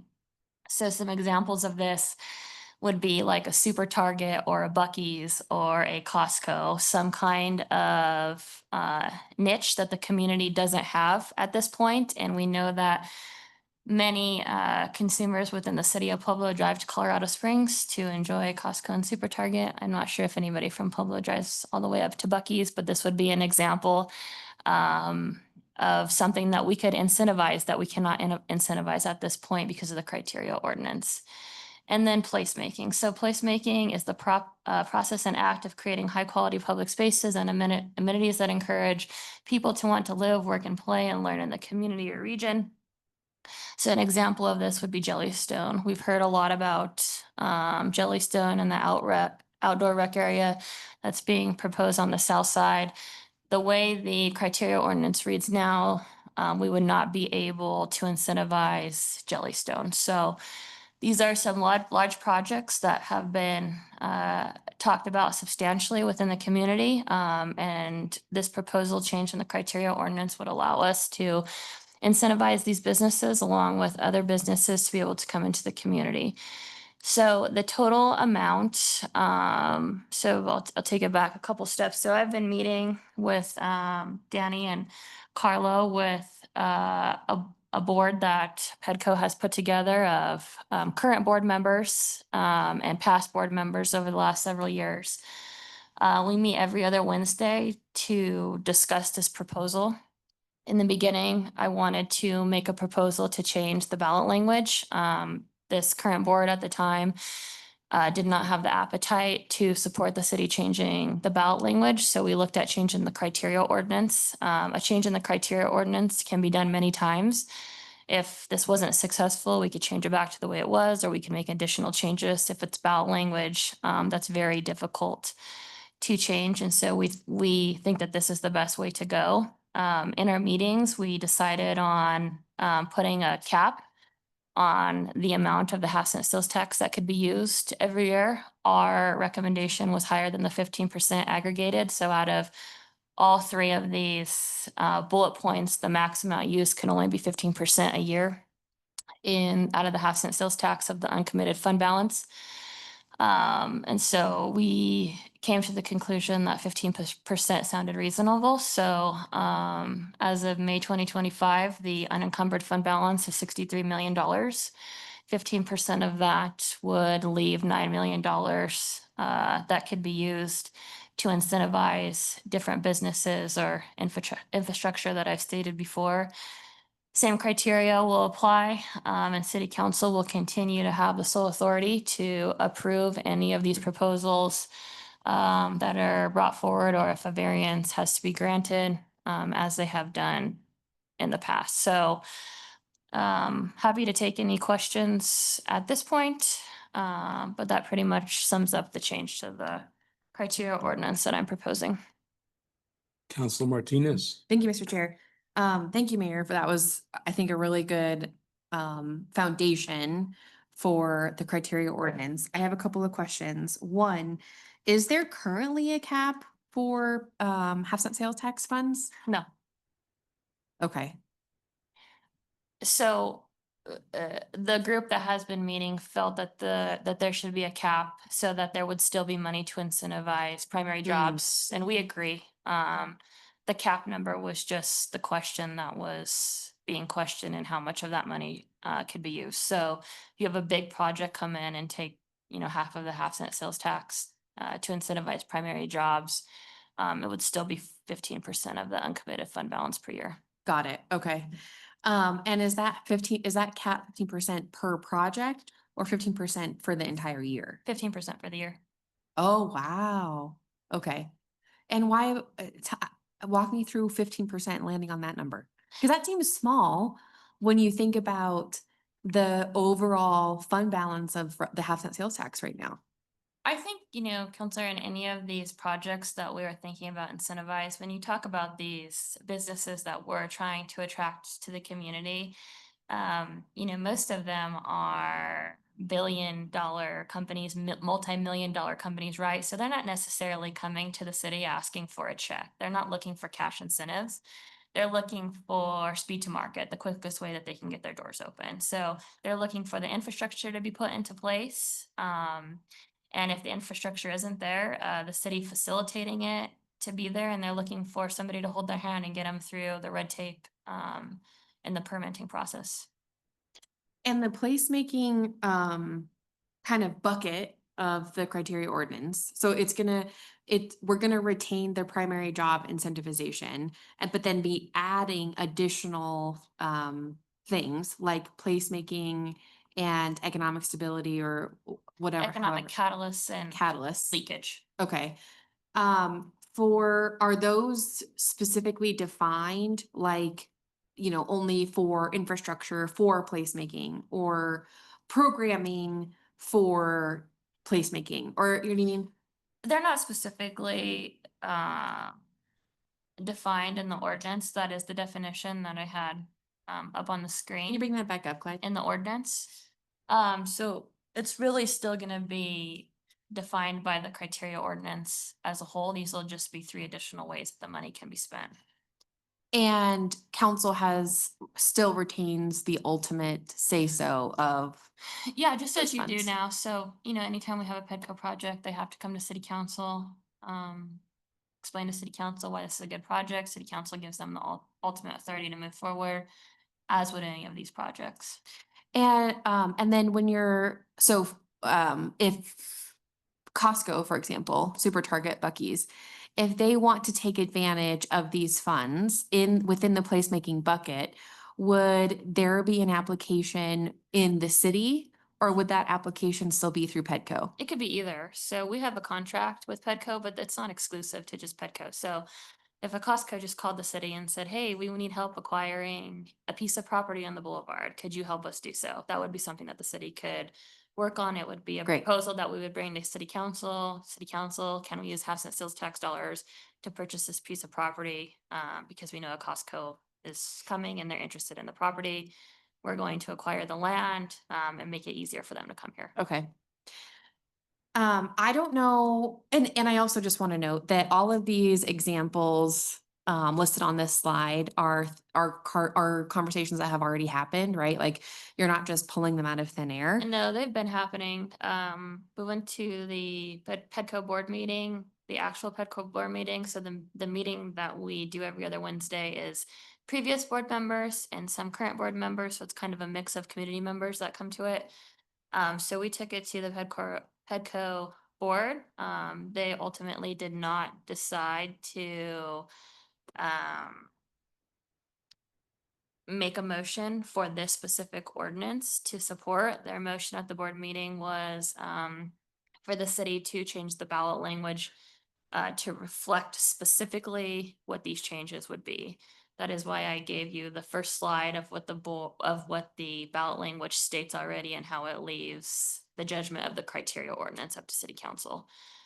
So they were not supportive in what we brought forward, but at the end of the meeting, the conversation was that it's ultimately up to the administration, and city council on what they want to see brought forward, and they'll help and support in whatever way that they can. I guess in my mind, like when I'm looking at these examples, and I'm really a fan of placemaking, I think that the research shows that placemaking does things like increase economic stability and lowers crime, and it does all of these really great things. So in my mind, I don't know why we wouldn't add to the criteria ordinance. When I look at this list, I just see a whole bunch of potential, not only for things like sales tax and property tax, but also jobs. Like these are also still jobs. They may not be primary jobs, but they're all still jobs.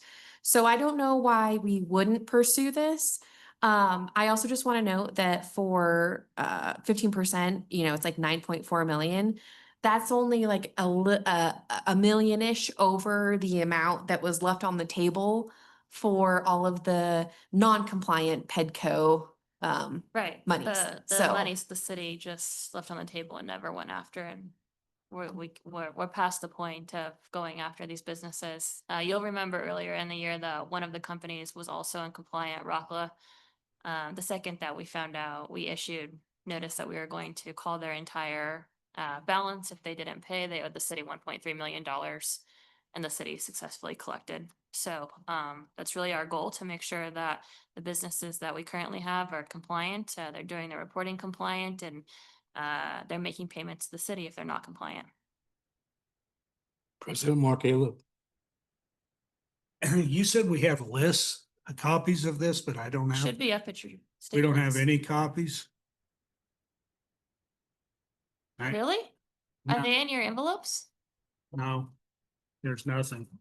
Brian, can you ask Katie where they are? Yeah, but if I look at the email, when you, We have them. on your section 4, can you go back to the Which one? criteria ordinance? It's, Here or back one? keep going back, Here? back. Are you talking about the first slide? Yeah, right there. On section 4.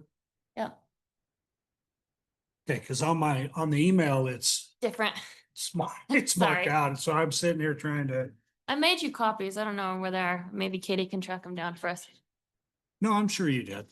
Anyway, but if you look at I just have a couple questions. Sure. I don't have. I think it's kind of exciting that we go down a different path. I mean, we've talked amongst ourselves and, jobs are jobs. You got to create jobs. It doesn't matter where the job comes from. The big thing for a community to move forward is to create jobs. But if I look at this is the existing criteria ordinance, correct? This is section 4 of it where it says that the city council is authorized to change the criteria ordinance. Okay, so here's my question. Okay. Why would we change that when isn't it reality that city council has always had the control to say that if there's a specific project that wants to move forward, city council can make the determination right now without any change in the ordinance and spend the money. And I'll give you an example. I'll give you 2 examples. The first example would be the $14 million that city council decided to give to the convention center. It was changed in the To finish. criteria ordinance as an RTA project. I get that. Okay. But it was done by city council. Yep. Right? Yep. We didn't have to change a whole bunch of stuff through that. Correct. But When we did the $5 million for during COVID Yep. to help with, the small business loans. we Yep. did that. Same thing. So both of those 2 examples that you just gave President Aliff were changed in the criteria ordinance before it was done. Okay, so then let me put it in a different Okay. way. So if you decided it was very, very important that the city invest $2 million out of the half-cent sales tax fund to put in the street light or whatever it is on Pueblo Boulevard to help those businesses get open and start moving forward. And you wrote that up and sent it to city council. Could city council approve that? No, Why? because the ballot language specifically states that it refers to the ordinance, the criteria ordinance. So we would not be within the criteria ordinance. See how it states it in the ballot language? Our ballot language. Point it out to me. Okay, see where I have it highlighted, ordinance number in the question 2A, see how it says by adopting the ordinance. So this ordinance was adopted for this ballot I don't see that. in the yellow, the square. Square to your left, yep, right here. Okay. Okay, see how it says it was specifically adopted this ordinance, and this is the ballot measure that the citizens voted on. Okay. That ordinance is the criteria ordinance. The Okay. criteria ordinance is set by the city council. So if we want to change the way that we are going to spend the money, you have to adjust the criteria ordinance. So section 4 doesn't give us the leeway to change anything. If it's added to the criteria ordinance, And do you have a copy of the actual criteria ordinance? yes. Thank you. Sorry that I just didn't have it. Go to somebody else while I read this. Somebody else. Counselor Maestri. So I guess what I'm wondering is changing this criteria ordinance and allowing the city to work directly with someone and council being able to make those decisions. Why is Pedco still in the picture? I think that Pedco brings something different to the city than the city does. They're really focused on that primary job manufacturing aspect. That's not necessarily what my focus is at this point. And so I think that They do a good job when it comes to the manufacturing and primary job, but I think that, as Councilor Latino would say, we need to come into the 21st century and we need to make some adjustments. And there's other projects that we could be incentivizing, that aren't manufacturing and, primary job related that will be economic catalysts into our community and drive sales tax, because the half-cent sales tax fund is created by the driving of sales tax. So every month, about $1 million goes into this pot of money. So as sales tax continues to fall, because people aren't spending their money, or they're taking their money to Colorado Springs or Castle Rock or wherever else they're spending, we're losing out. And so this is just an additional way that we can try to collectively put the entire picture together. So the city of Pueblo has a contract with Petco. It's not exclusive. The city can also try to bring businesses and development into the city. And these are some tools that we could, if this passes next week, that we can use when we're talking about bringing direct incentives to our community. So does that mean Petco will stop working? It doesn't mean the city can't work. This just gives us additional tools in order to attract different businesses to our community. And I think that that's something that we need to do, especially when you see over the last 10 years, the amount of businesses and how they've slowly decreased and the jobs have slowly decreased. Something is not working. And I think that this could be a way to change it. So is the 9 million, is it going to be split between the city and Petco? So, because some of the projects that Petco has brought forward have expressed, like $30 million investments, $13 million investments. So is that going to be part of that 9 million, or do they have the opportunity to use any amount that they want to use? It would be different than the other money, right? Because these would be strict pots that are related to leakage, placemaking, infrastructure, and economic catalysts. And when Petco brings us something, it's usually tied to a primary job. So you would be able to use half-cent sales tax dollars the way that the criteria ordinance reads in that effort. So it would be different if they wanted to put $15 million worth of infrastructure in because there was a business coming to town because it needed the infrastructure. It wouldn't touch this 9 million. Okay. So example, they come to the table and they've got two projects that are going to move forward on, and they eat up the 65 million. Where's your 9 million? Like where's the priority? Who gets the priority in It that? has to be committed funds. So city Mhm. council would have already had to approve. The projects would be well on its way. If those funds are not committed, then the city or Petco or they could be used for any kind of economic development project. So committed funds are when it's passed through city council on 2 readings and we have incentivized a prospect coming into our community. Mhm. So until then, today, the unencumbered fund balance is $63 million. And I understand that. Yeah. I'm just saying that I if as we proceed and say this passes, now we have a contest on who gets the funds. I think it would And be what up if to it the city doesn't leave us council with a 9? and really 9 what you million? want to see. I think you're the representatives of the community, and if you think that a project that the city brings forward or a different project that Petco brings forward is going to bring more people, more dollars, more tourists to our community, I think you are good judges of character when that comes, and you'll make the decision. Well, do you think that, I'm just saying, do you think maybe there needs to be a safety measure in the ordinance that gives the city, the 9 million, and then whatever's left over for that year, they've got to figure it out. Do you see what I'm saying? So that we have that committed 9 million every year for the projects that you're wanting to bring forward. What I understand, right? We're wanting to improve the process. Sure. And one of the things that concerns me, and this is just coming from the community itself, because the community is concerned, is leaving Petco part of asking them to continue the half-cent sales tax. Is that going to be positive for getting the ballot initiative passed or the measure passed. That's one thing, because I know that's a big gripe since when I was campaigning back 5 years ago. On those doors that you knock, people are telling you what they want to see happen and what they want to see improved. And now is the time where this is changing. And where is PDF still in all of this? Where would it still be in all of this?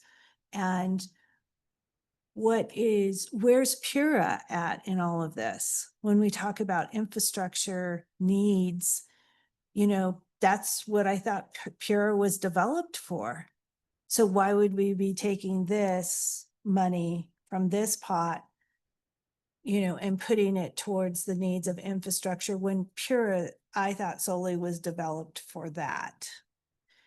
And where's their role? And where's the accountability if they can't provide us with those types of needs? And then where's the experts in the room? What's wrong with asking for the money from the people and then putting out an RPF with organizations or agencies that have proven track records in communities for bringing that economic development forward? I mean, those are truly the experts in the room, and what's wrong with asking to take it out of what we consider to be, an establishment here in this community, or, good old boys club is what they call it. What's wrong with opening it to an expert agency, proven track record, proven as far as a track record of bringing economic development and growth and building a city and taking it from where we're at. Like Grand Junction was taken from where they're at. But where did their expertise come from? Did it come from city departments? And why did it take so long to build that? There's some expertise in all of this growth around the state that doesn't necessarily come from within the municipality itself. It's contracted out. Yeah. And so those are agree. just the things that I'm trying to bring, for ideas, because from my perspective and from what I've been told from the people is that they want to see something different here. And you brought some points up against where Pedco has taken us and where we've gone and where we're at, and some of the obstacles and the hurdles and the money losses, but you're still wanting to keep them in the picture.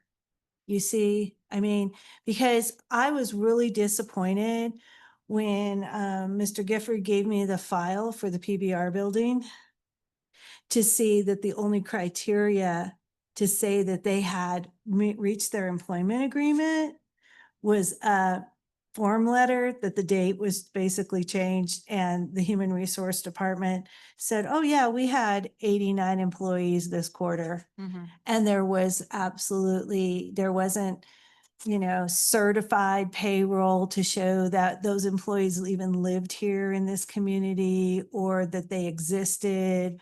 It was a form letter.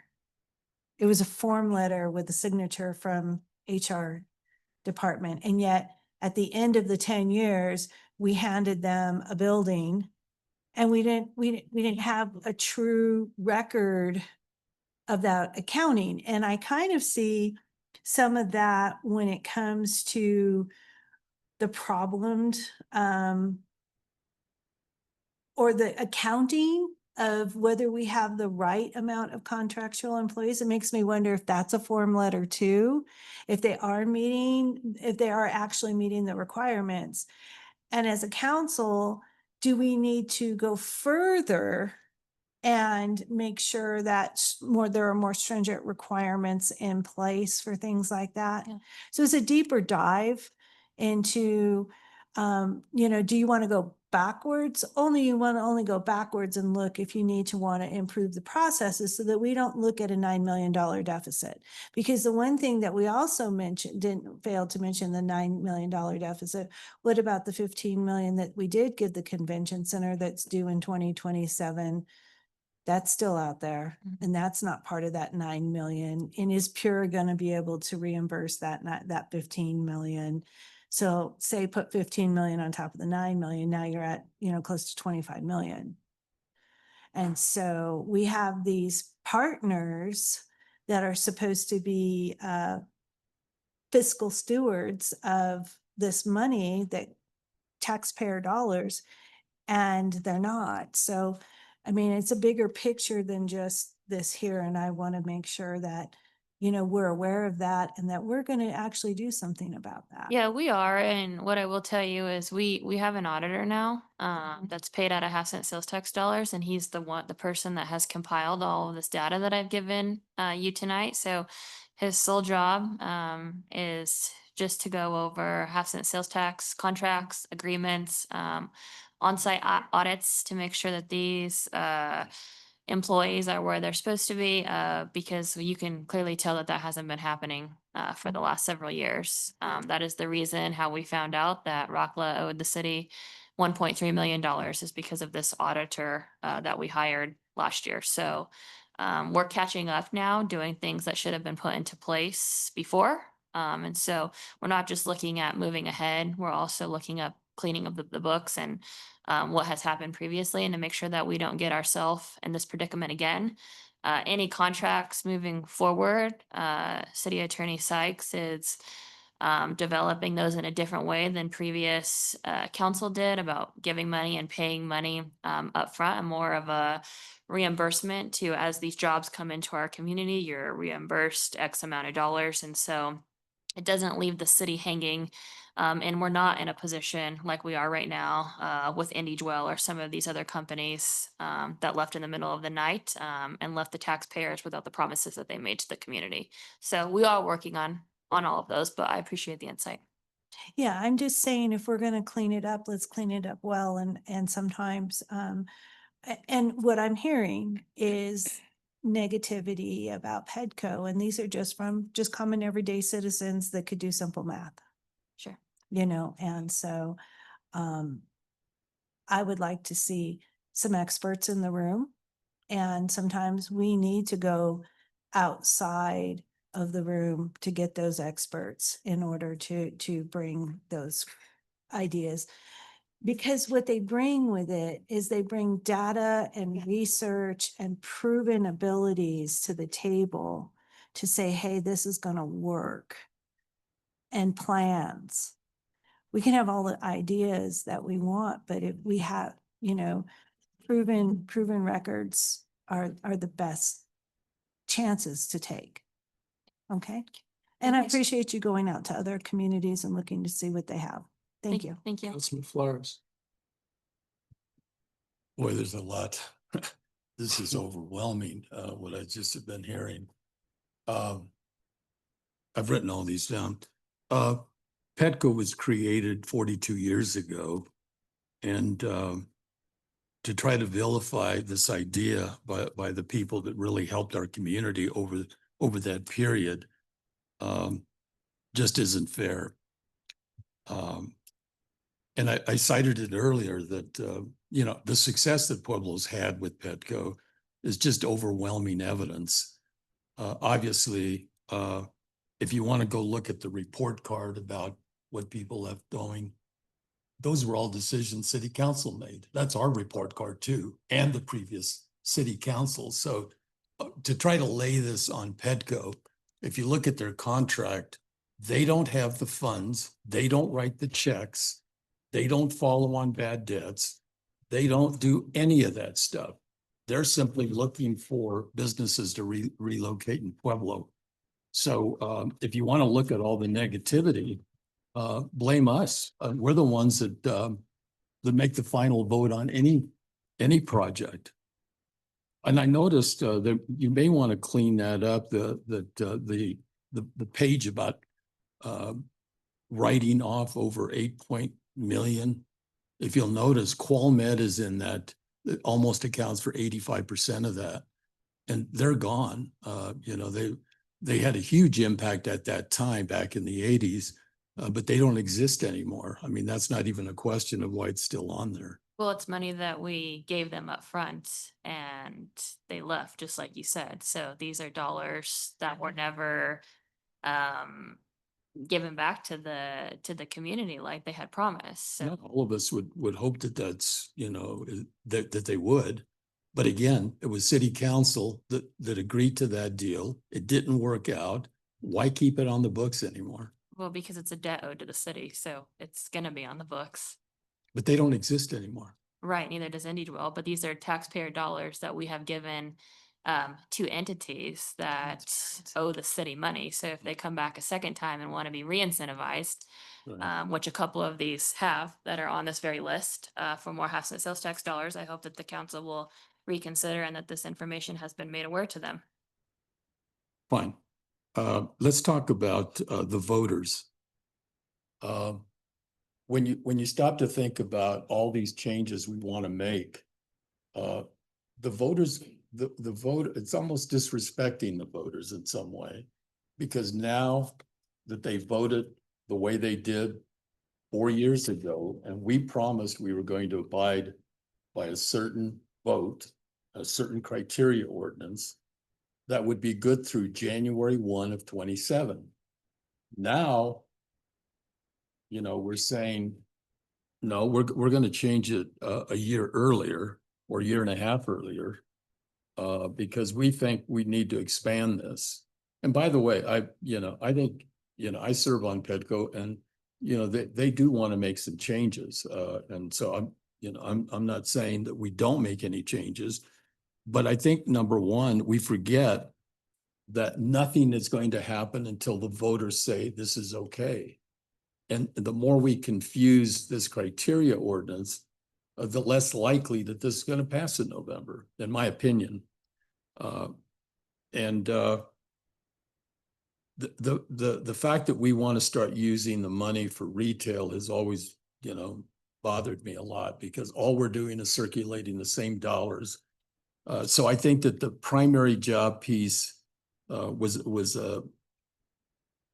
it will always be the linchpin of the half-cent sales tax. And so that has to remain only because of the economic impact that has and the kind of impact it's had on our community. A couple of things were said. The PBR deal, everybody knows that we would not have our exhibition hall had it not been for the PBR deal. And even though they may have taken advantage of the situation, we now have an exhibition hall that produced probably close to 1.2 million in additional business last year. So, we came across doing pretty well on that deal. In trying to clarify why the 15% was set aside, that is the amount that would be capped as far as I understand, the infrastructure for retail, the ability for the city to have its own kind of vetting process. And I think that goes fine with that. I'm fine with it. It just depends on how this is going to be worded. I'm more concerned about really going forward and having the voters vote on this. It's kind of confusing that we're going to kind of change things in something that I think over the 42 years has worked pretty well. I think there's evidence that we're able to attract primary jobs and that that's what was the original intent. But I think that we need to, I would love for us to be on the same page. There's no question about that at PEDCO and the city on what that's going to look like. And I think they've resigned themselves for the 15%. It's just in the way that you take that 15%. I think they're wanting you every time we get the money in every month. You take your 15% and you put that in a special restricted account.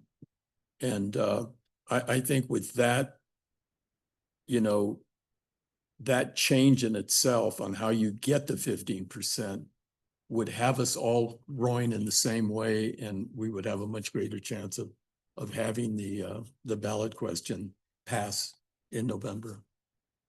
You were to Council Marshall, then Council, President Ayla, after that. Can I respond real quickly? Because I want to clarify a couple of things. First of all, the primary jobs that we've been talking about in the ordinance, primary jobs is still the focus. So primary jobs is essentially bringing in outside money to be spent within the community. That is the goal of the primary jobs. In this particular ordinance, what we are changing is we are adding economic catalysts as part of the definition of primary jobs. And so the focus is still going to be primary jobs. It's not like the focus is being taken away from primary jobs. Bringing in that outside money is always going to be the focus. When you talk about economic leakage and placemaking, those are going to be in the section of the ordinance that talk about special categories. So in that special categories, we've had things like shell buildings, infrastructure. So those are going to fall under special categories. So primary jobs is still the focus. It's still the intent of the ballot that has always been approved by the voters as primary jobs. And that is still the focus, is bringing in that outside money. So I wanted to clarify that, first of all, so that there's no confusion about that. And the other thing is the 15% that we're talking about. Let's remember that city council always has a final say with this money. This is taxpayer money that is allocated pursuant to city council's approval. So taking the 15% cap and putting it into a different account, to me, doesn't really make sense, because it's all taxpayer money. It's all under the same pot, essentially, that city council has to approve. So whether it's an approval for city council to approve a Petco project, or it's city council approving a city generated project, it's still city council approval. The 15% cap just is sort of a trial. So you try it for a while. What the mayor is asking city council to do is to diversify the criteria ordinance to allow for different opportunities. And that's what she's asking for. So that 15% is going to be the cap, but I don't think a separate pot needs to be made, because it's all city council has to approve. And as far as the vote, I respect what Councilor Flores says about voters and the ballot language as we go forward in November. But the criteria ordinance has been changed several times throughout the years, and Councilor Aliff pointed those out earlier. And I think now, if you're going to change the criteria ordinance, may be appropriate to do it now, because then when the vote comes up in November, people know exactly what they're going to be voting on, rather than going to the ballot, having them vote as is, and then changing it after the fact. So at least at this point, they know what this criteria ordinance is going to look like. They know what they're voting on going forward. So I just put that out there. And the mayor's already responded to the change in how we do incentives. And we've already talked about that, Councilor Maestri. So we're looking at doing that as we go forward. So I just want to clarify those points. Council Marshall. Just one last question. Give us a scenario if this goes to the ballot in November and the voters vote it down. What happens? Does that dissolve Petco? And where does the money go to? Where's the 65 million go to? So Petco is a contractual agreement with the city. It is not derived from the half-cent sales tax or the ballot language. We have a yearly contract. We supply them with $350,000, money they use to subsidize the BTC, and then money that they use for marketing, prospect outreach, and advertising. The ballot isn't actually up until next year. So usually what they do is they run it a year before to try to get it passed. And then if it doesn't pass, they regroup, they change the way that they're campaigning for the project. So this November, they plan on running the ballot language as is. We don't plan on making any changes to the ballot language. That's why Mhm. we're making changes to the criteria ordinance. Mhm. If it doesn't pass and this year and it doesn't pass again next year, the city would absorb the half cent sales tax account into the capital project fund. Mhm. So we would be putting what we collect, we'd be putting a 0.5 cent sales tax and creating out of the revenue that we get, instead of an additional 0.5 cents on. So there would be a reduction in sales tax of Yeah. 0.5 cent, but the Mhm. remaining of the money would be the city's money, Would be the city's money to do, whatever you wanted. okay, Capital, capital improvement, okay. Like roads, like roads or, yeah. yeah, okay, Good. all right, okay, just so that the people know. Thank you. You can have this back. Okay. I've got everything under control. And thank you for clarifying on those things. You know, this is I almost liken it to just another tool in the toolbox. This is another way to create jobs, and that's the importance, is creating these jobs. I think it's also important to note, and I know you did a good job of explaining it, but just because there's on January 1st, for instance, under the example, there was 9 point some million that would be available for these specific projects. That doesn't mean there'll be $9 million worth of projects. It's no different than if Pedco has $83 million available for allocation, doesn't mean that they spend $83 million. And I also like the fact that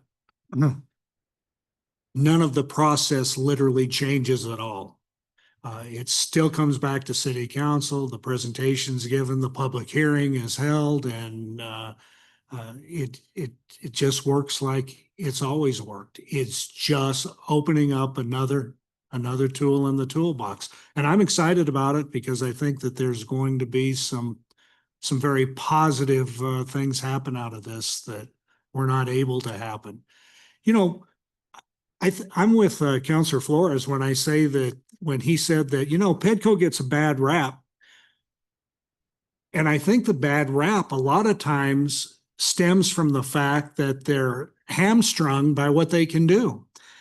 We are just completely have tunnel vision with our blinders on for manufacturing jobs. And quite frankly, that's what they have to bring in, is manufacturing jobs, these primary jobs that create more jobs.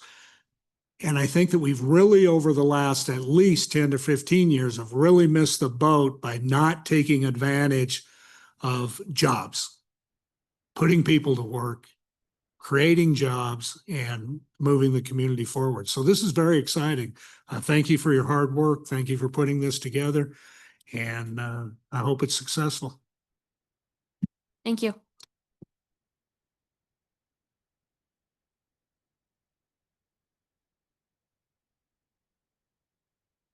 Sorry, Councilor Boston, sorry.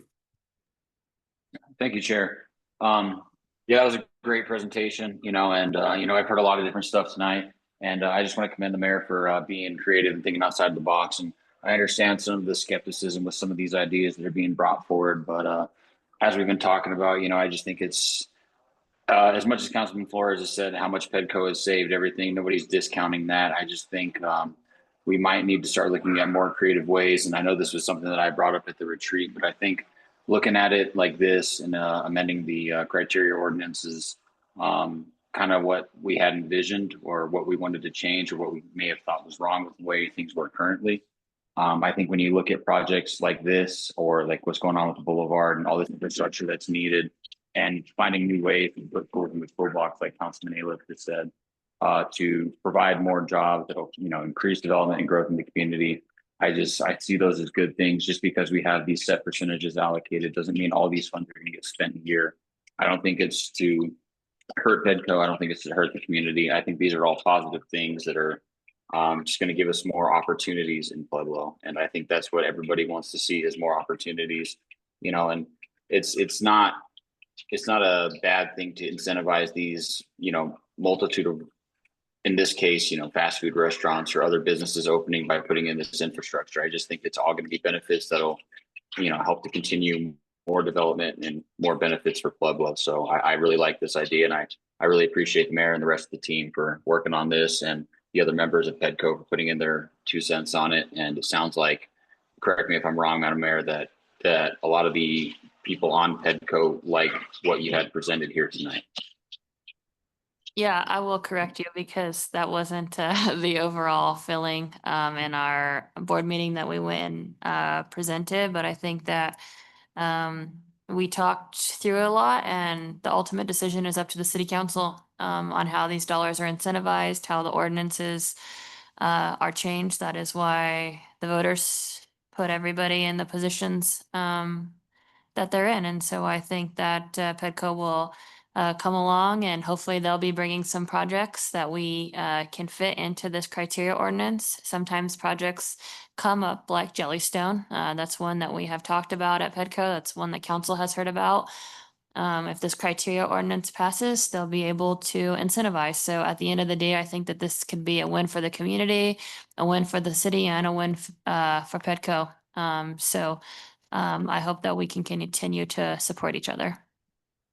Okay, thank you for that correction. But you know, I think if we were to miss out on opportunities like Jellystone, I just think that'd be a huge loss for this community. And I think this giving us that option and still giving city council the final say, I don't think that means we're going to give every incentive and anything going forward, but the ones that matter, that have a huge impact in the community, we will have a chance to do the right thing, and I think do what's best for Pueblo. So thank you, appreciate it.